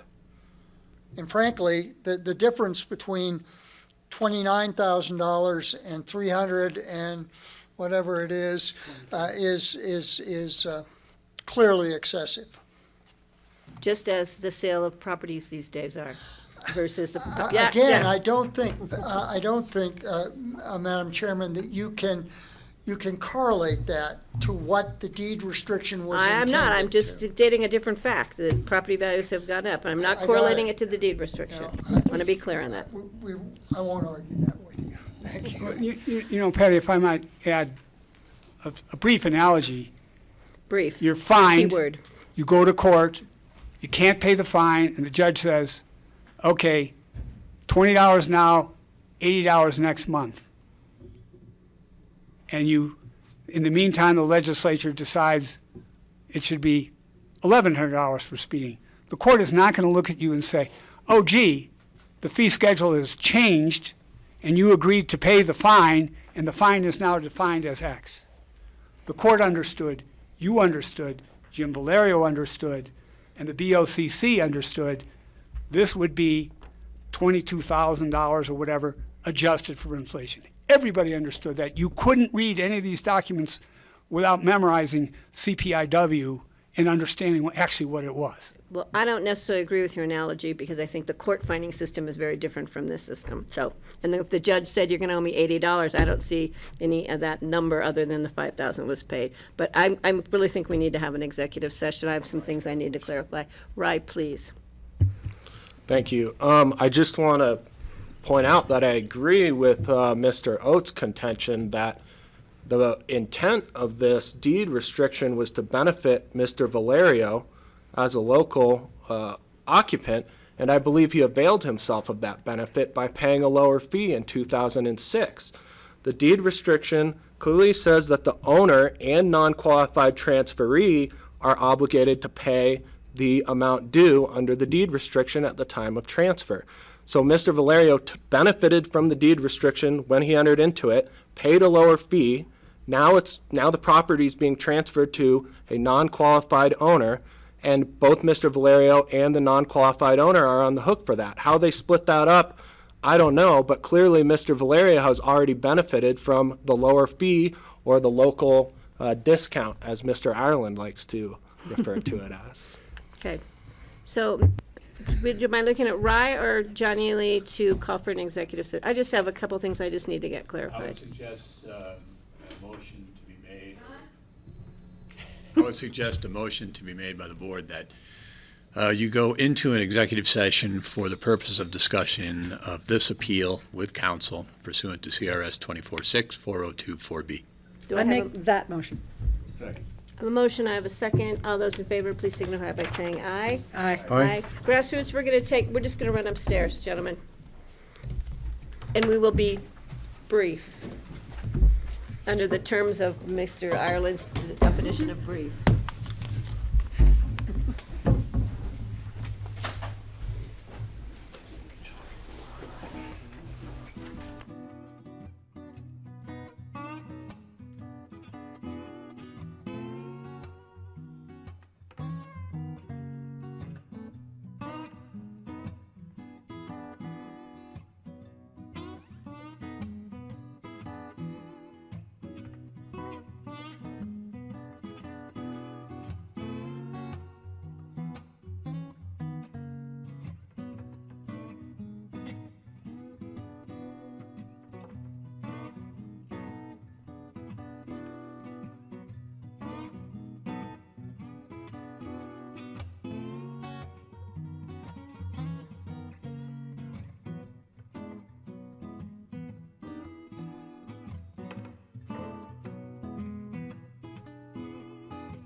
Welcome back. This is the Board of County Commissioners. We are reconvening our regular meeting on Wednesday, June 8th, 2022.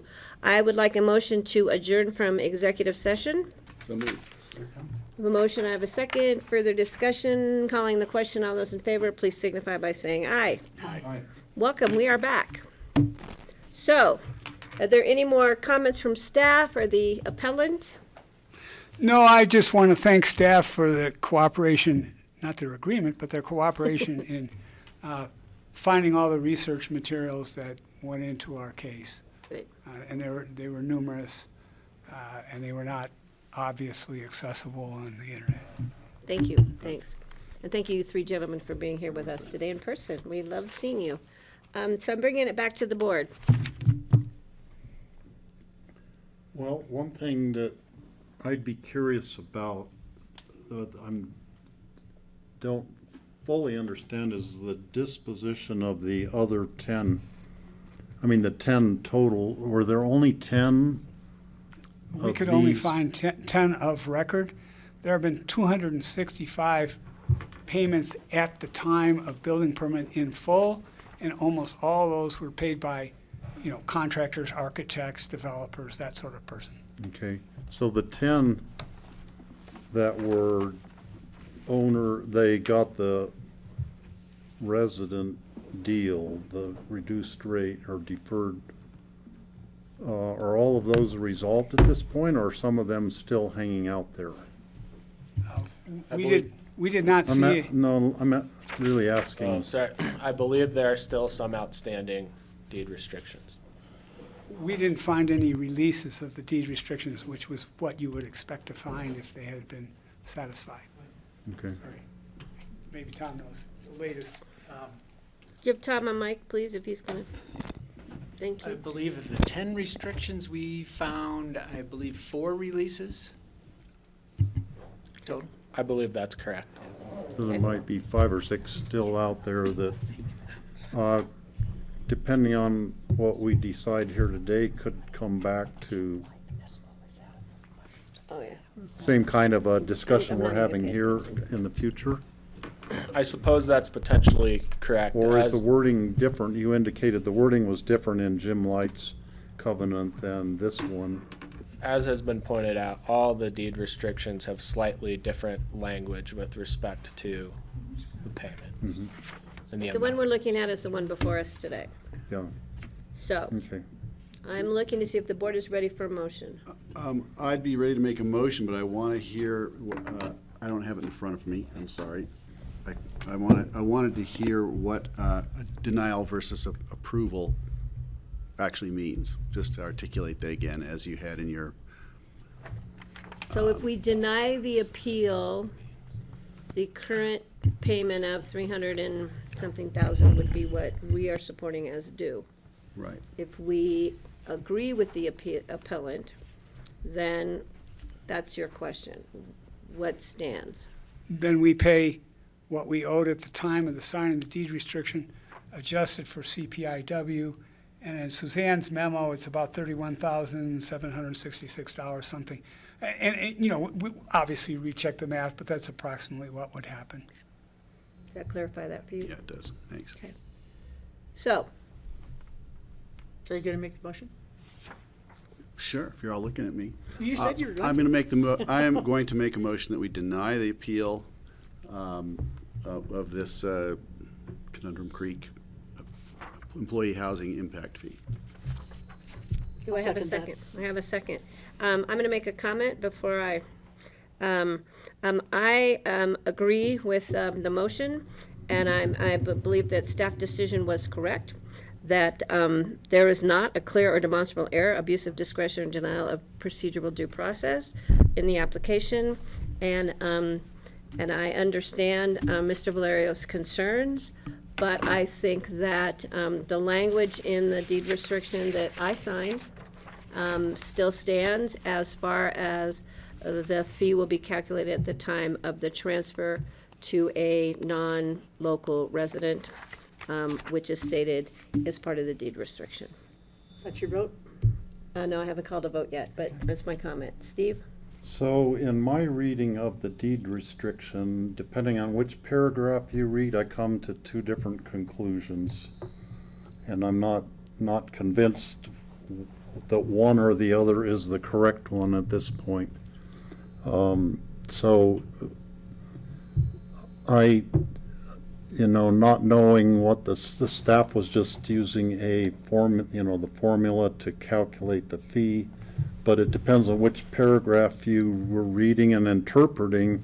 To me, it's open to interpretation of the wording. So does And that mean it's- you're gonna go with a, So I'm not going to support the motion. I'm gonna vote no on the motion for that reason. okay? If I could make a comment, I made the motion because I'm concerned about your interpretation and the discrepancy. It seems, if there's a discrepancy there, I'm not certain that there is. I would just feel more comfortable denying it and letting nature take its course in this case, in which case the appeal can come through whatever means the appellant decides to pursue. I would rather have a judge make a decision on this because it's not something that's clear enough to me to feel confident about. So that's where I am. I'd rather see the covenant enforced as we've interpreted it, as our staff has interpreted it, and that's how I'd vote. Well, Is that given you're clear? saying that, Greg, I mean, that's my feeling. I feel that We agree, we're just taking a a different. judge would be the better place for this to be decided. Right, so if we deny the appeal, For that's one thing, that likely a where it'll judge, go. a judge is not gonna hear it in one day and then make a decision that day. I don't think. I think a judge would. Never know. Well, maybe the judge would totally understand all the documents before the day of the hearing, but maybe he, We don't know if it'll Would- actually be taken to court, yeah, if regardless it of will, which. or if it will be taken to We court. don't know, so, we don't know, that's not up to us to decide at this point. no. I'm gonna call the question. All those in favor of the motion before us, please signify by saying aye. Aye. Aye. All those against the Nay. motion? So we have a 3-1. Thank you, gentlemen, very much. We appreciate it. Now we're gonna move to our open discussion, and Greg, I'm gonna have to go. I cannot believe Apologize. this, Greg is leaving us. And don't run to your car. Yeah, that's right. And drive You're right. safely through the roundabout. I can get to the red button, thank you. All right. Do we have any open discussion, Mr. Peacock? Just a quick correction from yesterday. Just a quick Thanks. correction from yesterday. I'm just trying to get into my notes here. Thank you. The APSHA board interviews, let's see. We're gonna do with jointly with the city in August? Yeah, actually July 19th is going to be the target now. What is happening July 19th? Do we know? And what are the APSHA board interviews, like new board members? Yeah. Oh, That's yeah. correct. Do I get to not be one? That is not the case in this case. This is for the joint position that we apply jointly with the We city have of a work Aspen. session that day. I don't have anything about a joint meeting on that day. Yeah, so we're going to move that. We had them on different days. Okay, so, So I just wanted to July make that 19th. correction. okay. So, anybody else have open discussion? I was just gonna give you a little direction on the gun thing. Gun control laws. Oh, okay. I would love for us to pursue, if at all possible, enacting some kind of gun control law that's not a state one. I know we have some by the state, that just makes a statement for us about where we stand with gun control laws. Like, for me, it would be a ban on assault weapons and, at the very least, the minimum age being 21 for buying one, but I would go for a ban entirely, and I have no idea whether that's within our power to do that. You don't And have certainly any- not to enforce it. I went to see Joey, but he's out of town. Talk to him about enforcement or something like that. We don't have any gun sales in Pickett County, do we? I'm sure we do. I think we Because do. they don't have to be through an established But we don't have a shop retailer. where you have to go in and show your ID. You can buy them online, you can buy them at, bring them in from Denver. Might sell them at the miners building, or they used to. They sell ammo there. I don't know if they, They I'm not might. sure. I think there might be, yeah. I don't think there's assault weapons, though. I don't believe there are. But I know Walmart has a hot business going there, but people come and go Yeah, all the they time do. carrying guns, yeah. Yeah. And probably that new outdoor sporting goods store too. I forget what it's called. Big Five? What? Big Five? The one over in the mall? Is that what it's called? Big Five? It's a Big Five, yeah. I've never been there, but. They have guns. Mm-hmm. But the Walmart family has to sell guns because they need to pay for the Broncos. All right, any other open discussion? John, we'll look into that further. And then we'll put signage up for voting, right? Yeah? If I could get a clarification on the, during the election time about the no weapons and John, you indicated it was a part of state law now that did they enact something that?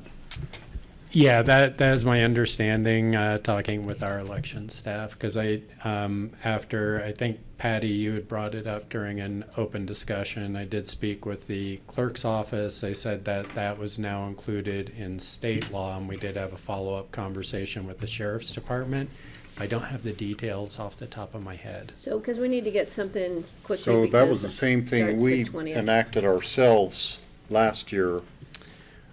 Right. It's now a statewide rule, so we wouldn't necessarily have to enact anything to Let me check that. do the same. Yeah, Yeah. we have Authority, to the pass a authority, reso or I something. think, I mean, the legislation, I think with a delegation of authority, we may have to take a step Take an to action. exercise that. Well, we should double check that. I think Yeah. the clerk's office, when we spoke to them, felt that had been included in the state law, and that was our conversation with the A sheriff's state department. prohibition as opposed to, Correct. So if we have to enact something, we would need to have a special meeting scheduled for next Tuesday Yep. to get anything and do an emergency ordinance, so we could have it in effect, because early voting starts on the 20th. So the state legislation maybe was just an enabling thing that then we would have to take a further step. If we do, Or we it can. could be a total prohibition If that we, we don't if we, have to do anything. if we do need to take another step, we can get it to you before the Okay, early voting. and I'd be starts. in favor of doing that. Yeah, we can too. look Yeah. at our agendas tomorrow when we meet, but just don't bring any guns with you. Okay, What time tomorrow? 4:00, Capitol Creek Brewery. It's our agenda meeting. Okay.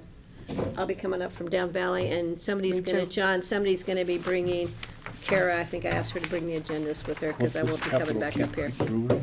The All right. agenda meeting. Oh, the agenda meeting, okay. We have lost Greg Postman, but I still have 3 members, so we need a motion to adjourn this meeting. So moved. I don't know, what if I want to keep me, well, then you can. I get a second, because I did it last time, so I we will have a. second the motion. Steve has the second. A motion and a second. All those in favor, please signify by saying aye. Aye. Aye. Meeting is adjourned. Thank you, Grassroots. Thank you, McKella. Thank you, staff. We are finito.